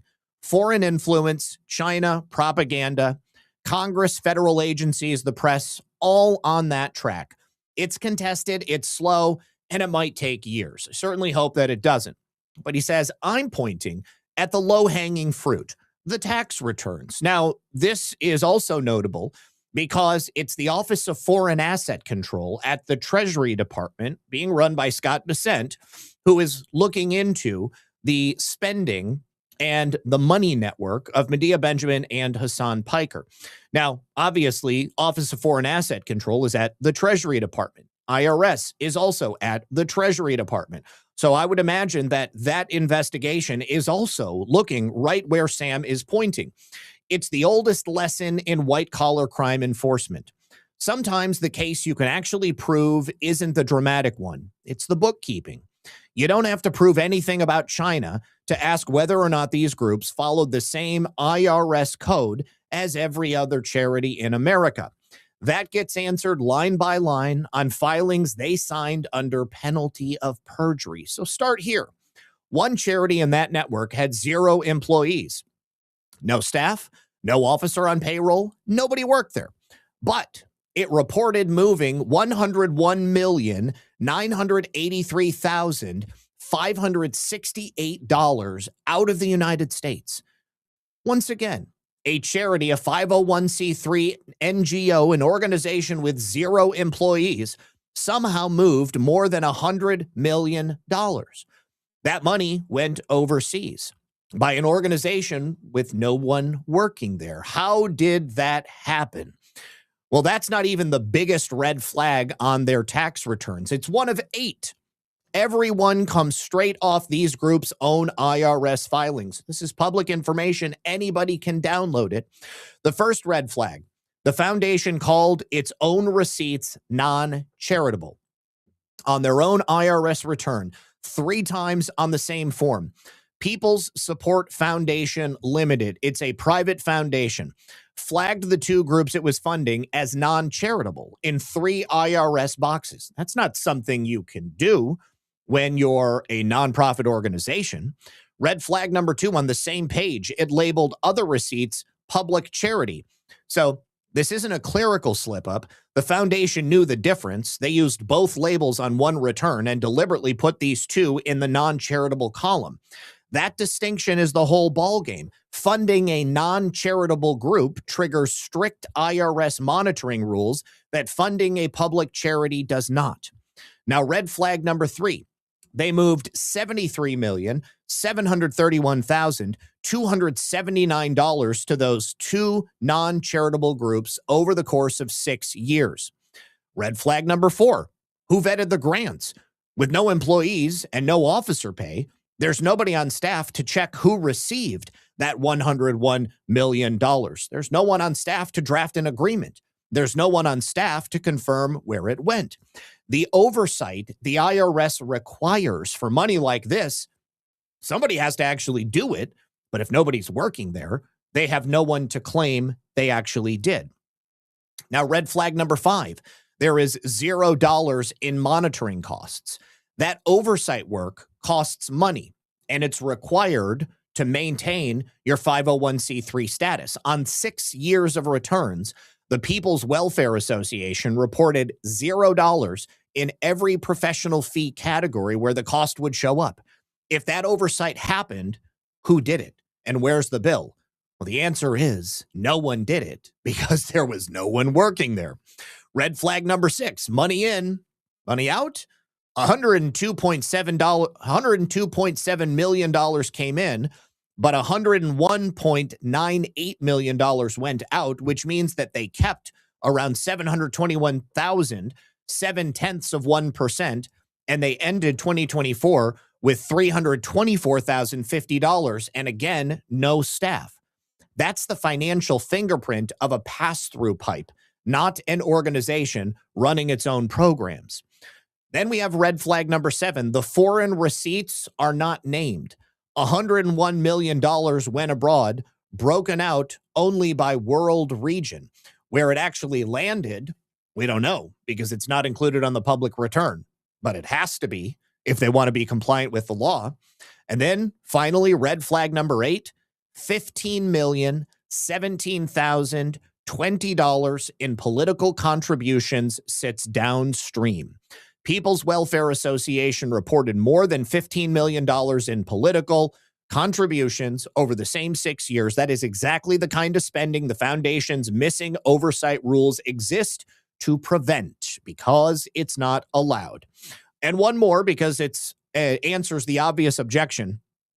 Maybe the foundation paid for the oversight. It did report $540,000 to $617,000 a year in professional fees, but its own required schedule says what that money bought. Investment management. Every single year, they have $0 recorded for grant oversight. So here's the honest part. Any one of these has an innocent explanation. Foundations fund C4s. Groups outsource work. Charities run lean.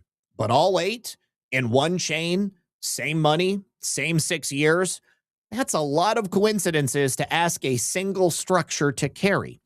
Sam says, I'm not telling you it was designed this way. A tax return doesn't show intent, and I won't pretend to read minds. What I'm telling you is what the documents say. And I'm asking the question a pattern like this is built to provoke. Is there an innocent explanation for all of these things to happen all at once? And where is the records where you would find it? Because that last part matters. The answer isn't on the public returns. It's in grant agreements and monitoring files that only an authority with subpoena power can pull, such as the IRS or the Office of Foreign Asset Control, which is the whole point. You don't need to resolve anything about China to ask this. You just need to read the filings. Sam, again, is a forensic accountant. He did some time in prison, and he has done some great work for the SEC and for the FBI. He says, I follow the documents, not the politics. The returns are still on file. Anyone can read them, and I will walk you through every line. If you guys want to visit whitecollarfraud.com, you can do so and get a look. This is a pretty illuminating exercise for anybody who wants to dive deep on nonprofit foundations, NGOs, and learn how to read the records. Because again, all of it's out there. You can go ahead and check it out for yourself. I am very excited to see where this investigation goes, because Scott Bessent is definitely on the case. So in that press conference earlier today, he revealed that the IRS is moving to make these NGOs, these 501c3s, 504c3s, liable for violent activity that is committed by their grant recipients like Antifa or any other violent extremist group that is receiving money in grants from an organization like the Neville Roy Singham Network or the George Soros Network. George Soros now twice coming up in 2 days. He says the IRS is now giving guidance on Form 990, which nonprofits must file. We are going to demand that nonprofits know their grant recipients. Let's take a listen to Scott. Make America great again. Oh, thank you very much for the support on Ko-Fi. Looks like the stream goal has just increased a little bit. This is coming from Ish. Ish says, keep bringing the good news, brother. Thank you for that. Thank you for the $20 rant. Ish, I appreciate you. All right. Let's go full screen and hear the question and Treasury Secretary Scott Bessent's answer. I want to ask you about Antifa. In October, the Treasury Department started working with the FBI to investigate who's funding Antifa. Can you give us an update on that investigation? How close are you guys to finding out who's funding Antifa? It is ongoing. We made substantial progress, and I think in the weeks and months ahead, we're going to have a lot to report. One thing that did go underreported that I would point out to all of you is the IRS is now giving guidance on the Form 990, which nonprofits they have to file. And we are going to encourage or demand that nonprofits know their grant recipients. So if a grant recipient is violent, if they are suppressing people's rights, then you are responsible for that. And I think that's a very good first step. I want to ask you about Antifa. All right. So there are major changes that are coming to the nonprofit system here in the United States. And much of it is going to be based around holding these organizations accountable for the work that they do, the people that they fund, and the violent extremism that is existing as a result. All right, I just updated the the description on YouTube. I had to go to a different screen, but I also dropped it into the chat right there so that you guys can take advantage of that Patriot Cash deal. Let me also, I'm pretty sure that this is going to that Rumble edits it for me, but I'm just going to throw it in there right now in case anybody can't find it for whatever reason. Okay, save. There we go. All right, so I love Scott Bessent. He is my favorite gay in the administration. I think he's totally hardcore, and he is doing a great job.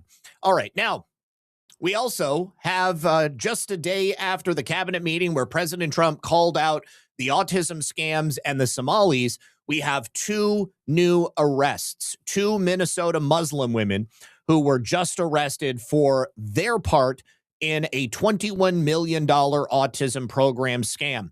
And, of course, money was being sent overseas. So the Department of Homeland Security Investigations has just arrested these two Muslim women in Minnesota for defrauding the American taxpayers out of more than $21 million through this brazen scheme targeting the state of Minnesota's autism services program.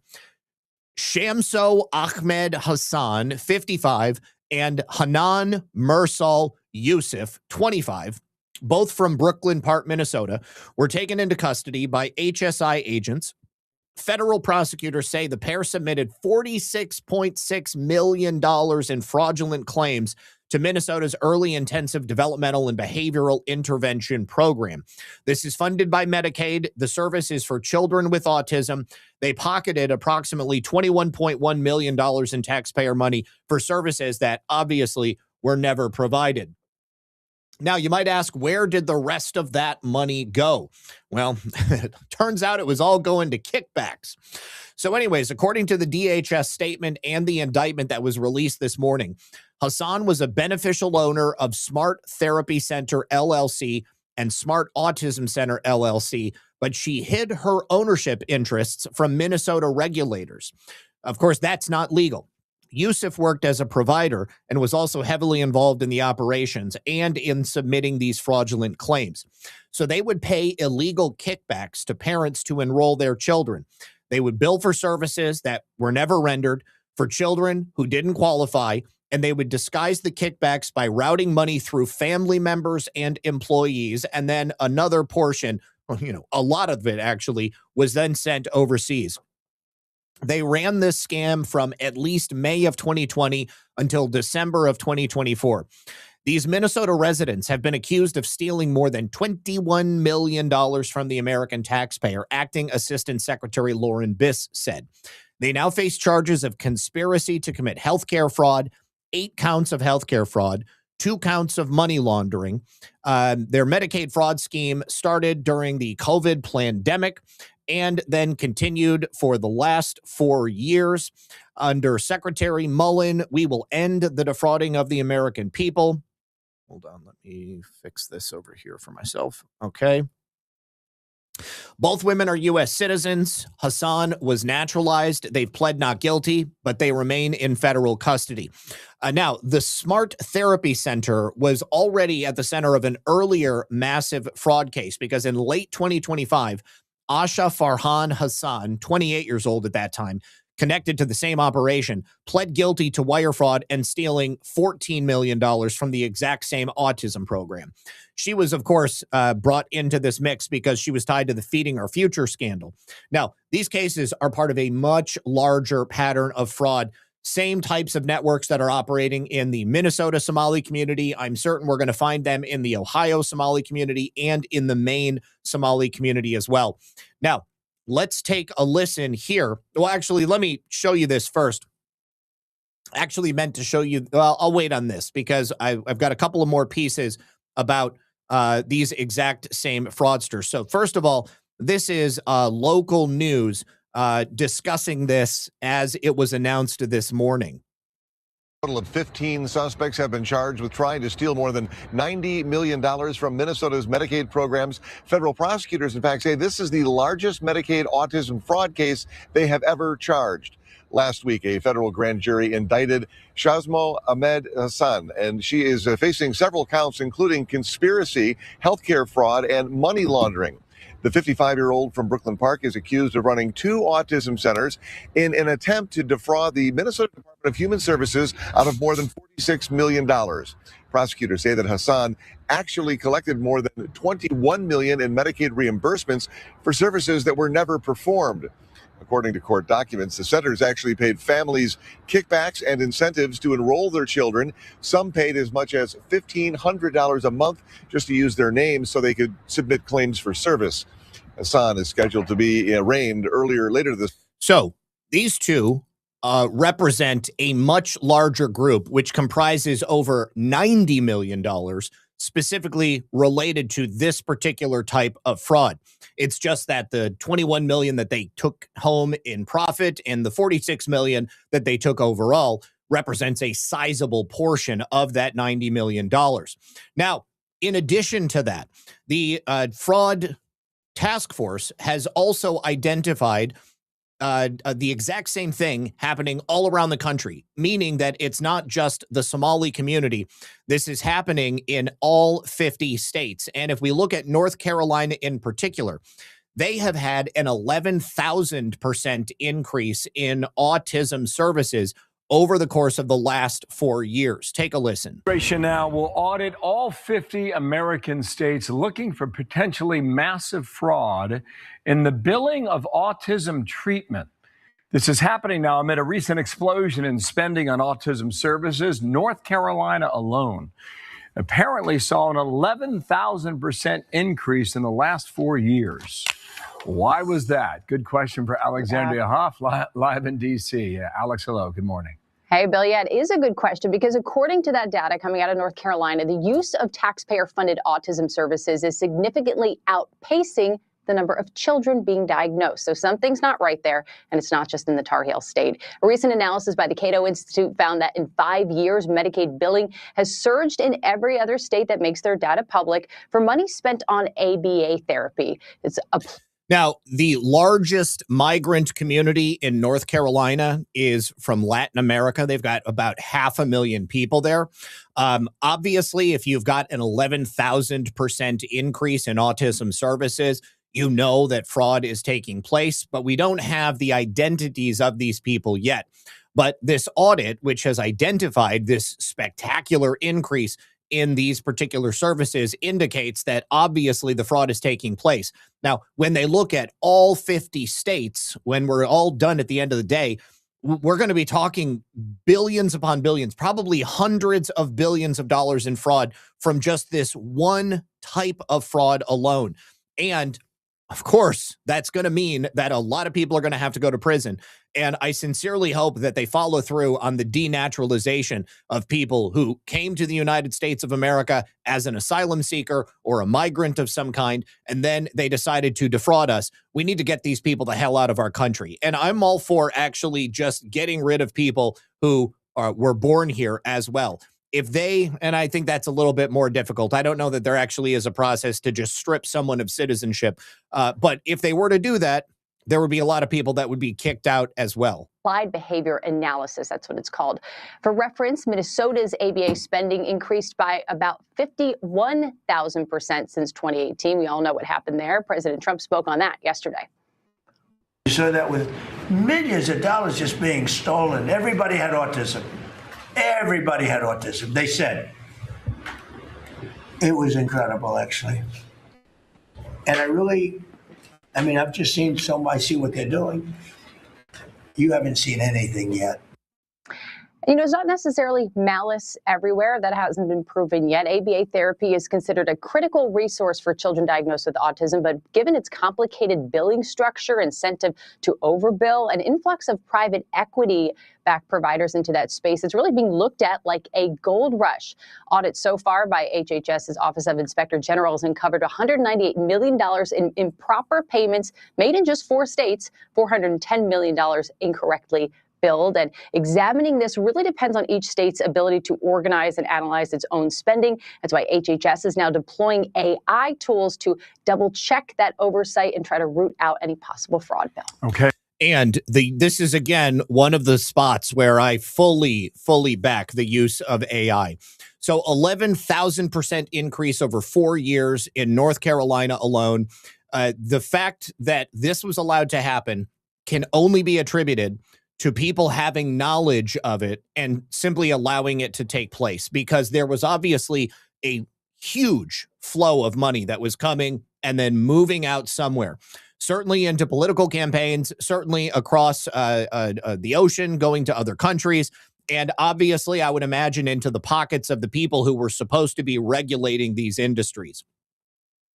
Now, also, Colin McDonald, the Associate Attorney General for the Fraud Department, has called once again for Americans just like you to take note of fraud that you see. If you have identified something like this in your community, if you believe that fraud is taking place, you need to contact the Office of the Attorney General for Fraud, because they will follow up on it. He says that they have had a huge surge of calls from whistleblowers all around the country who are looking to help facilitate these investigations. And if you've got the details, they want it. The whistleblowers in Minnesota really blew open that case. Are you hearing from more people across the country? We certainly are, and we encourage that. We, in fact, rely upon it. The people of America, they are our witnesses in these cases, and we need them to come forward, and many people have, and that will be a great boon to the work that we're trying to accomplish here. We encourage everyone to come forward. If you see something that's happening that is fraudulent, please tell us. We will be happy to receive any tips that we can get. And then we can feed that into our investigations. And when we actually have real people, live witnesses to speak with, that can turbocharge our investigations and make sure that we can bring justice to fraudsters across the country.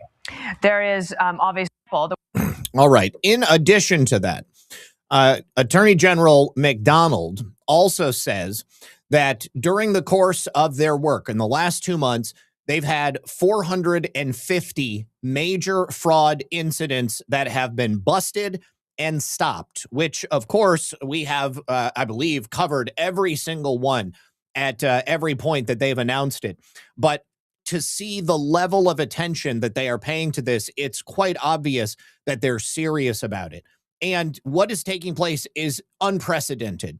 The fact that we are having so many of these busts taking place, it goes to show you just how pervasive the fraud and criminality was. And undoubtedly, the people that were getting paid to allow this to happen, I hope to God that they take these people to court as well. Fraud schemes that first week. So the scope and scale of this, pretty large? Yes, Dana, the scope of this is larger than ever. As Mr. Blanche there in that clip said, we are now putting the necessary resources behind the fraud crisis that we're facing in the country, and we're off to a great start. We're over 450 major fraud events at this point, just in the first 52 days of this fraud division, and we're just getting started. Do you have cooperation from the states in general? So state cooperation is essential to what we're trying to achieve here, Dana, and that's because really the problem is national, and the front line of this battle is really the state prosecutor units. Some states are doing very well in that regard, and we have great cooperation from them. other states can kick up their support for this and make sure that the resources that the federal government even puts into their prosecutorial programs, that those resources are being used to the maximum extent possible to make sure that as many fraudsters as possible are put behind bars for their conduct.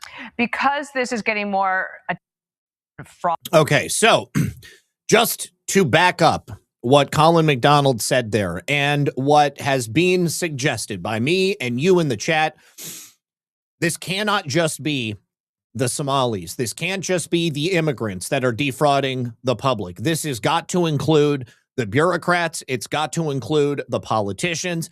And Todd Blanche just confirmed it. We can hold them accountable is by putting them in jail. Does that include politicians? Well, I know that we're in the investigative process, and I know that your answer to me probably will be you need to let the investigation play out. But if this lands, and can be proven, that politicians were in some way culpable, overseeing it, negligent in some way, political accountability just isn't enough for the American people. That's consistent with the president's absolute directive to his Department of Justice. It does not matter if you're a politician or if you're a fraudster from Somalia. We cannot tolerate it. And Governor Walz is a great example. He has done nothing but sue us.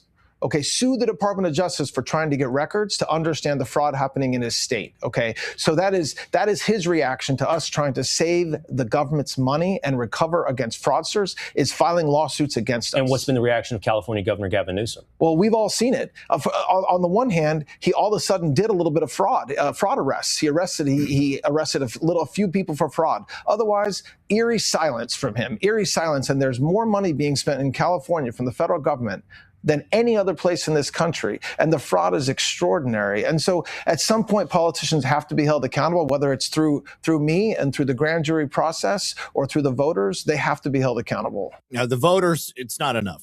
This has to be through the grand jury process. These people must go to prison for the things they've done to this country. Now, very different response from the mayor of Seattle, where fraud is obviously taking place. It's consistent with other Democrat politicians, but very different from how the Department of Justice is talking about this. Mayor Kate Wilson, she's a communist. She has basically just admitted that there is no follow-up on any of the fraud that's being reported in Seattle because she believes that it's all about going after brown people. What have you done in those regards? So we're working on that. So we have conversations going on with the departments. And yeah, it's just, I don't think it needs to be explained why it's problematic to have random people showing up to daycares. I think the fear in the Somali community is real. The fear in immigrant communities are real. So we're taking that very seriously. Along those lines, have you asked anyone to follow up on the fraud claims, either to the Department of Immigrant and Refugee Affairs or SPD? No. So there's, as far as you're concerned right now, there's no reason to suggest there's any sort of fraud. This whole issue is not really about fraud, right? It's about dividing and conquering. It's about making an immigrant community a target, right? There's no reason to assume based on the identity of a daycare operator that their small business is doing anything wrong. There's plenty of evidence to suggest. And, I'll be very frank, guys. When I see somebody like this woman getting elected, destroying a city like Seattle that's already a shithole. Let's just be very honest. If you've ever been to Seattle, you're like walking on needles all the time. Kids can't go outside. It's just like Los Angeles or Portland. I feel bad for the good people who live there, but the quicker we can accelerate the downfall of something like this, the quicker it can be addressed and the quicker it can be fixed. The people of Washington that are engaging in this fraud, they're not going to get off. We don't need her to do anything, okay? Because at her level, there won't be opportunities for prosecution. I want her to continue being as vapid, as stupid, as unintelligent, and as criminal as she can possibly be, so that hopefully she will end up getting arrested as well. I need to say thank you very much to Be Happy in the chat said that her son works on the fraud task force. Tell him that is so cool. I absolutely love that for him, and you should be very proud of him. Salt Muncher ODA says the Hassan Piker clip that should be played every time he is mentioned. Let me go ahead and pull this up. I don't remember which one this is, but I have a feeling we watched it the other day. We'll go ahead and watch it again. You got anyone you want to call out in the heavyweight division? Oh, you know it, lad. You know that Hassan Piker. I'm coming to kill you in Los Angeles at your house.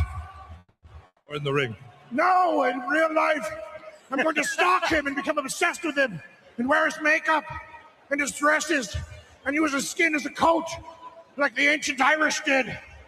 Well, that's your winner, Sam Hyde! I love Sam Hyde. He's so great. I need to just download this so that I can load it into my OBS. I'll do that right now.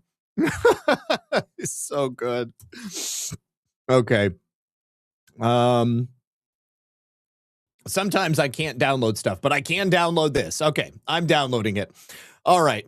Now, we also here have an update on a change that the Office of Management and Budget is making to the federal grant process, which should do quite a bit to ensure that good money is not being thrown after bad. Now, during a hearing in Congress last month, Russ Vought, the director of the Office of Management and Budget, had mentioned that these changes were being laid out and how they were going to do it, but they've now actually been implemented. It's a $1 trillion overhaul to the federal grants process. Very simple. They have now added strict e-verify requirements, which means you've got to have the ability to speak English. There's also got to be political appointee oversight, which will make sure that taxpayer dollars are being given to Americans first and not being given to illegal aliens. Very similar to what they did at the Small Business Association. No more free loans for illegal aliens. These new proposals replace the automatic payout system that they had before with a pay-for-performance standards, which means that grants can now be terminated by the federal government for waste, fraud, and underperformance, or if they push anti-American priorities like DEI or gender equality or things related to the Green New Deal type scam. So no more blank checks going out to left-wing causes. No more blank checks going out to illegal aliens.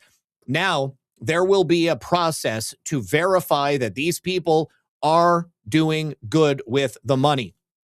And complaints go directly to the Office of the Inspector General and directly to U.S. Attorney Jeanine Pirro within 10 days of them being recognized. So now things are changing, and the free money spigot, not only from USAID, but from the entirety of the federal government, has now been shut down.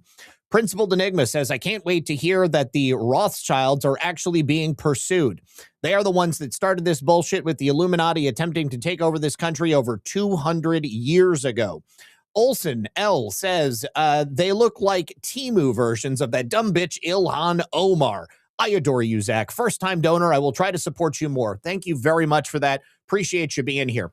All right, now, we also have an update on the executive order that President Trump signed just a few days ago, dealing with illegal aliens and banking. This is not something that I had considered previously, but what we have here is a video of somebody who's somewhat of an advocate for so-called undocumented migrants. Essentially, illegal aliens will no longer be able to use not only the banking system, but they also won't be able to use Zelle or Venmo or Cash App or PayPal, because think about this. Undocumented migrants frequently, if they're not using banks, the only thing they have is Zelle, Venmo, Cash App, PayPal, because then they can use those peer-to-peer payment systems to send money right back to their home countries. It's all cash, so they thought nobody was looking for it, but Trump's executive order is going to stop them from being able to use it. What it does is it directs the Treasury Department, federal bank regulators, FinCEN, all to strengthen rules under the Bank Secrecy Act and the Patriot Act.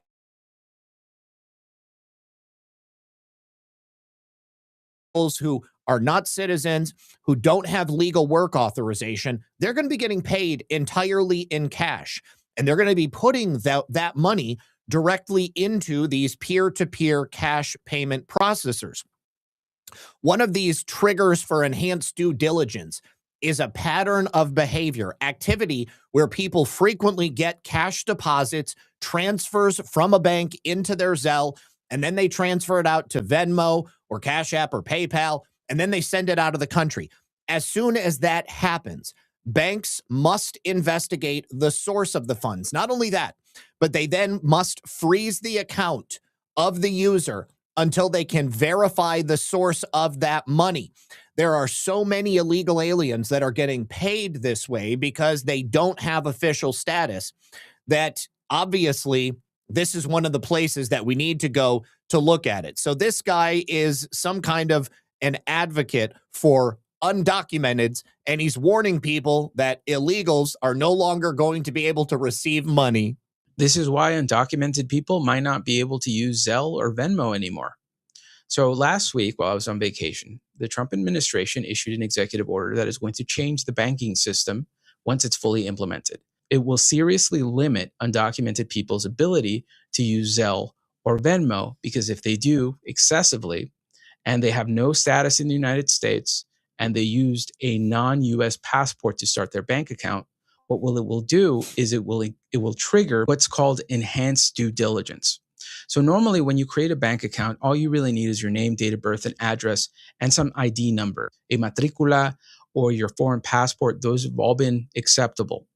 But now under this executive order, what will happen is using a foreign passport or having an ITIN number will little by little degrade your rating with the bank. And if it degrades far enough, meaning you used an ITIN plus you registered with a non-US identification, plus other factors, then you will eventually reach what's called enhanced due diligence. Once an account has reached enhanced due diligence, there's no choice by the bank. They have to launch an investigation into you. They have to verify where your funds come. Now, the reason they have to is because the federal government then comes after the bank, or they come after Cash App or PayPal or Venmo or Zelle. And if they come after the bank, they're going to be coming after their money. It's a lot simpler for the banks to just comply with these new regulations because now the government is watching them. And every single one of these illegal aliens, if they're getting paid by Bob's Roofing Company directly to a Zelle account, and then they transfer that money out in cash, they get paid the same amount or they get paid on a regular basis. They don't have work authorization. They don't have any legal status here in the country. It's obvious what's going on. And so that immediately triggers the reports. This is not even something that somebody has to hit a button to do. It will be a series of metrics that determines whether or not that report should be generated. And then it gets generated, and then it gets sent to somebody working at the bank, and they take a look and they say, you know what? Yeah, this person's obviously illegal. We got to go ahead and let everybody know. And that money immediately gets frozen. They no longer have access to it. But you know what they do have access to? They can get a free plane ticket home, and they can get a $2,600 cash bonus in the form of a paper check. You can get the hell out of here. One of the things that they will look at that will also get you to enhance due diligence, apart from your foreign passport that you use to create the bank and an ITIN, is you're receiving repeated payments from peer-to-peer platforms such as Zelle or Venmo, because undocumented people receive money that way through Zelle or Venmo. If you see that, then it means that you might not have work authorization. Another thing they'll look at is if you do a lot of cash deposits, because that also signals that you do not have work authorization. Now, once that's happened, once you have been placed in EDD, they have to verify where your funds are coming from. Otherwise, they are no longer in compliance with the Bank Securities Act and the Patriot Act. It means that they have huge fines if they don't do it. And so they have to ask you, well, what is your status and what is your work authorization in order to verify the source of funds? If they are unable to verify the source of funds, then they have to, by law, freeze your account in order to stop you because they're treating you as a transnational criminal, or they have to file a SARS, a suspicious activity report with FinCEN, which is the criminal investigation unit of the Treasury Department. So for that reason, it's going to be very, very tricky for undocumented people to do transactions once this executive order goes through.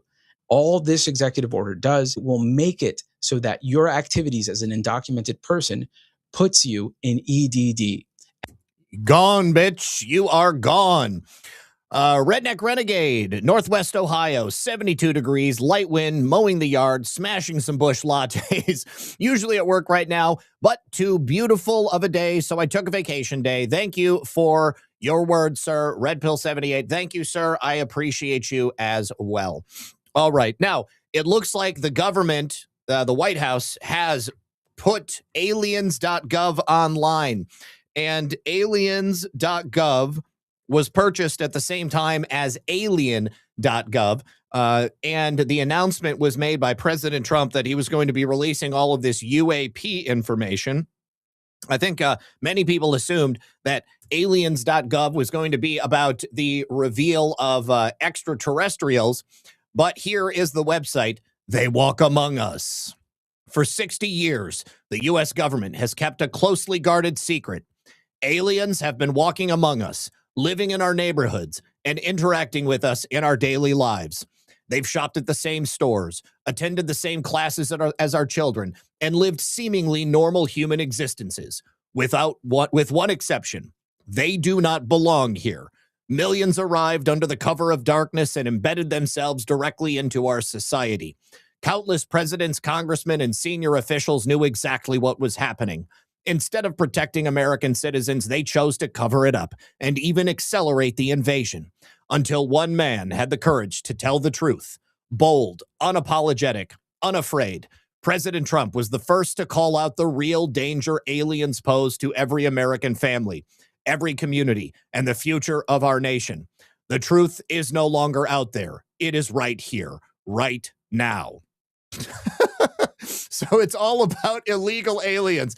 It's an epic troll by the White House about illegal aliens, and they have the number of encounters with aliens. They have an aliens arrest map that can tell that I'm in Florida, so it's got everybody down here in Florida. Hang on. Oh, God, and it tells you every single country where they came from, tells you whether or not they have gang affiliation, tells you all of their criminal charges. And this is just from January until right now. Let me back out just a little bit, and let me see my area. Okay, in St. Augustine, you can see right here all of the different countries. I wish that this was a little bit. Oh, I can click off of it right there. Okay, good. In Bunnell, wow, we've had 177 arrests right here in Bunnell. Look at that. Okay, that's great. That's great. And then, oh gosh, they have it all laid out very neatly. Let's go to page 2 and check that out. If you've witnessed an alien abduction, do not be alarmed. The alien is in good hands. We will take care of it and return it safely to its place of origin. Report suspicious aliens. ICE tip line. Classified addendum. They weren't little green men. These aliens are the millions of illegals who invaded our country under the cover of darkness. President Trump told the truth. The cover-up is over. Secure the border. Deport them all. You can sign up. You can sign up for email alerts. This is so great. Oh, my God. I love it. I absolutely love it. How cool. Yeah, this is like some X-Files shit right here. E.T. go home. Exactly. All right. Thank you very much. I have a whole bunch of pilled notifications I have to go through over here. It was not populating for me because of the computer issues I was having. So let me say thank you to Sean Joe for 1, 2, 3, 4, 5 cookies and a can, and then another cookie. Filter Dog says, what good has the CIA done? Precious little. Sean Joe, thank you for the cookie. Filter Dog says, first, Senator Rick Scott stepped aside and did not take the gavel today. Holy shit, did anybody take the gavel? Thank you for stepping aside and for not taking the gavel. We noticed and we appreciate it. But today, the Senate Club enforcers were Deb Fisher of Nebraska and Chuck Grassley of Iowa. Boo. Filter Dog says, boss, I need a bunch of gold bars and over $2 million, much of it in foreign currency. What do you intend to do with it? I can't tell you. This is the CIA after all. We don't talk about stuff like this. Filter Dog also says, Scott Bessent just revealed the IRS has moved to make NGOs liable for violent activity committed by their grant recipients like Antifa and George Soros' network. He has been put on notice. Sean Joe, thank you for the cookie. Appreciate you. Okay, so good. All right, now, I think we'll go ahead and end it with this. Last night, there was a swatting incident at Supreme Court Justice Amy Coney Barrett's home. I want to go just right off the bat and say that I think that Amy Coney Barrett was targeted because she's weak and because she's shown on a number of occasions that she was willing to side with the leftist side of the court because she was perhaps afraid of public sentiment or what might happen to her or her family. So I think that this was a warning to Amy Coney Barrett. And hopefully it didn't work. But police last night responded to a call for a suspicious noise thought to be gunshots at Coney Barrett's home. Law enforcement realized pretty quickly it was a swatting call after they met with her security detail. And here is the call that came in.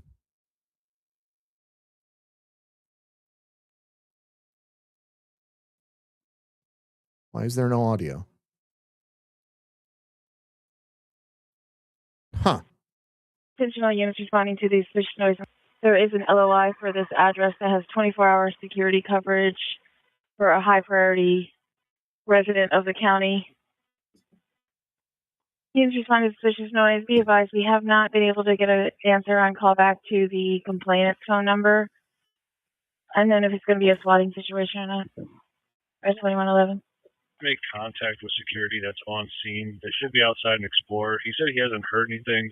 We're just going to meet up with him first just to go over anything. So, yeah, good to know that they rightfully understood that it was a swatting incident right off the bat. But, this is something that definitely needs to be prosecuted. I'm sure you guys remember there was the spate of swatting incidents that took place during Biden's term. It was under President Trump that kid, Nicholas Roski, was arrested and indicted. He's going to be spending quite a bit of time in prison.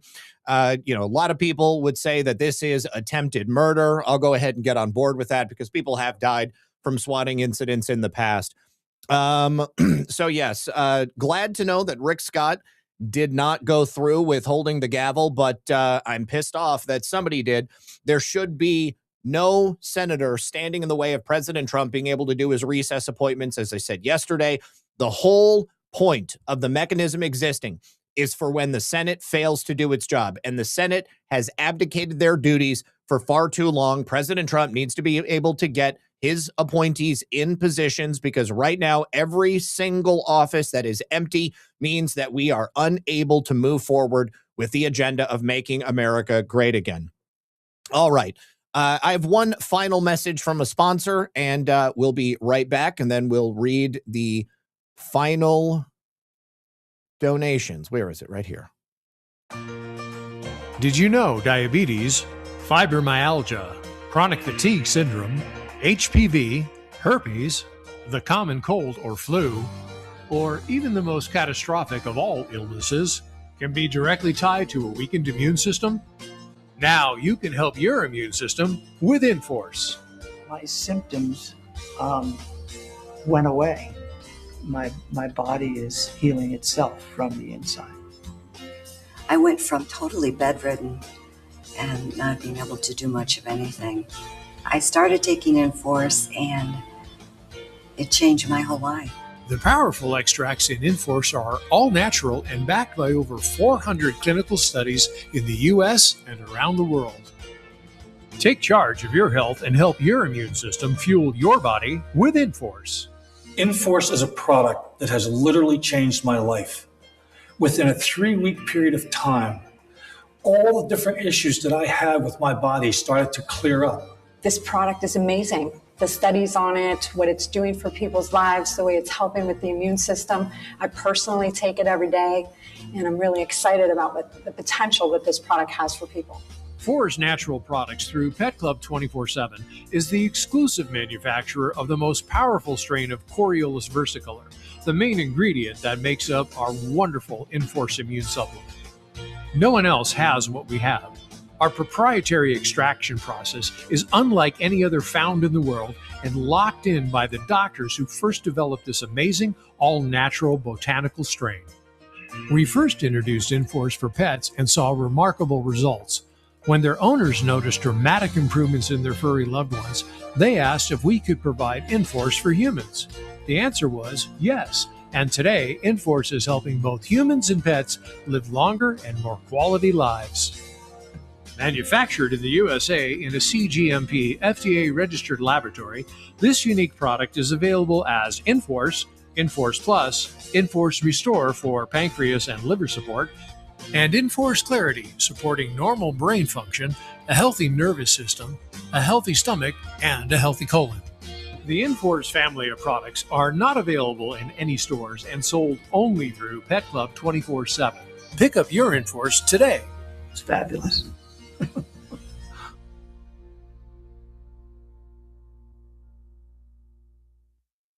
All right, redpillnews.petclub247.com. Link is in the description. And let's see, one final thank you from Sean Joe over on Pilled. Thank you for the cookie. And one more from our friends over here on Rumble. Everyone listening, you've probably heard a lot about crypto. Here's the part a lot of people miss. Crypto was created so that you could actually own and control your own money, because after the 2008 financial crisis, Bitcoin was designed as an alternative to banks. So instead of a bank holding your money, delaying transfers, or limiting access, that means you're in control. And if you've ever had to wait for a transfer to clear, you have personally felt that problem. Now, fast forward to today, everyone's heard of crypto, but getting started can feel complicated, and that's why I like Rumble Wallet. You can use Rumble Wallet. It's very simple. They take all the complexity out of it, and you can choose exactly what you want to buy. Bitcoin, dollar-backed stablecoins, or even digital gold that is backed by real gold. It's not complicated to set up. It connects directly to your Rumble account and to MoonPay, so you can use your credit card, your debit card, or your bank account. You'll be up and running in just a few minutes. So once you've set up, you can even support your favorite creators on Rumble, like me or anybody else who streams here. So you can do this right now. Scan that QR code that you see on screen, or you can click the link in the description and download the Rumble Wallet. From there, you get yourself set up on your wallet, tap buy, and you're in the game. And in just a few minutes, you can go from hearing about crypto to actually owning some. Thank you very much to the people over at Rumble. And thank you to everybody for hanging out with us today. It's Thursday, so I'll be back tomorrow at 5. I hope to see you then. Good luck. God bless. Take it easy. Bye-bye.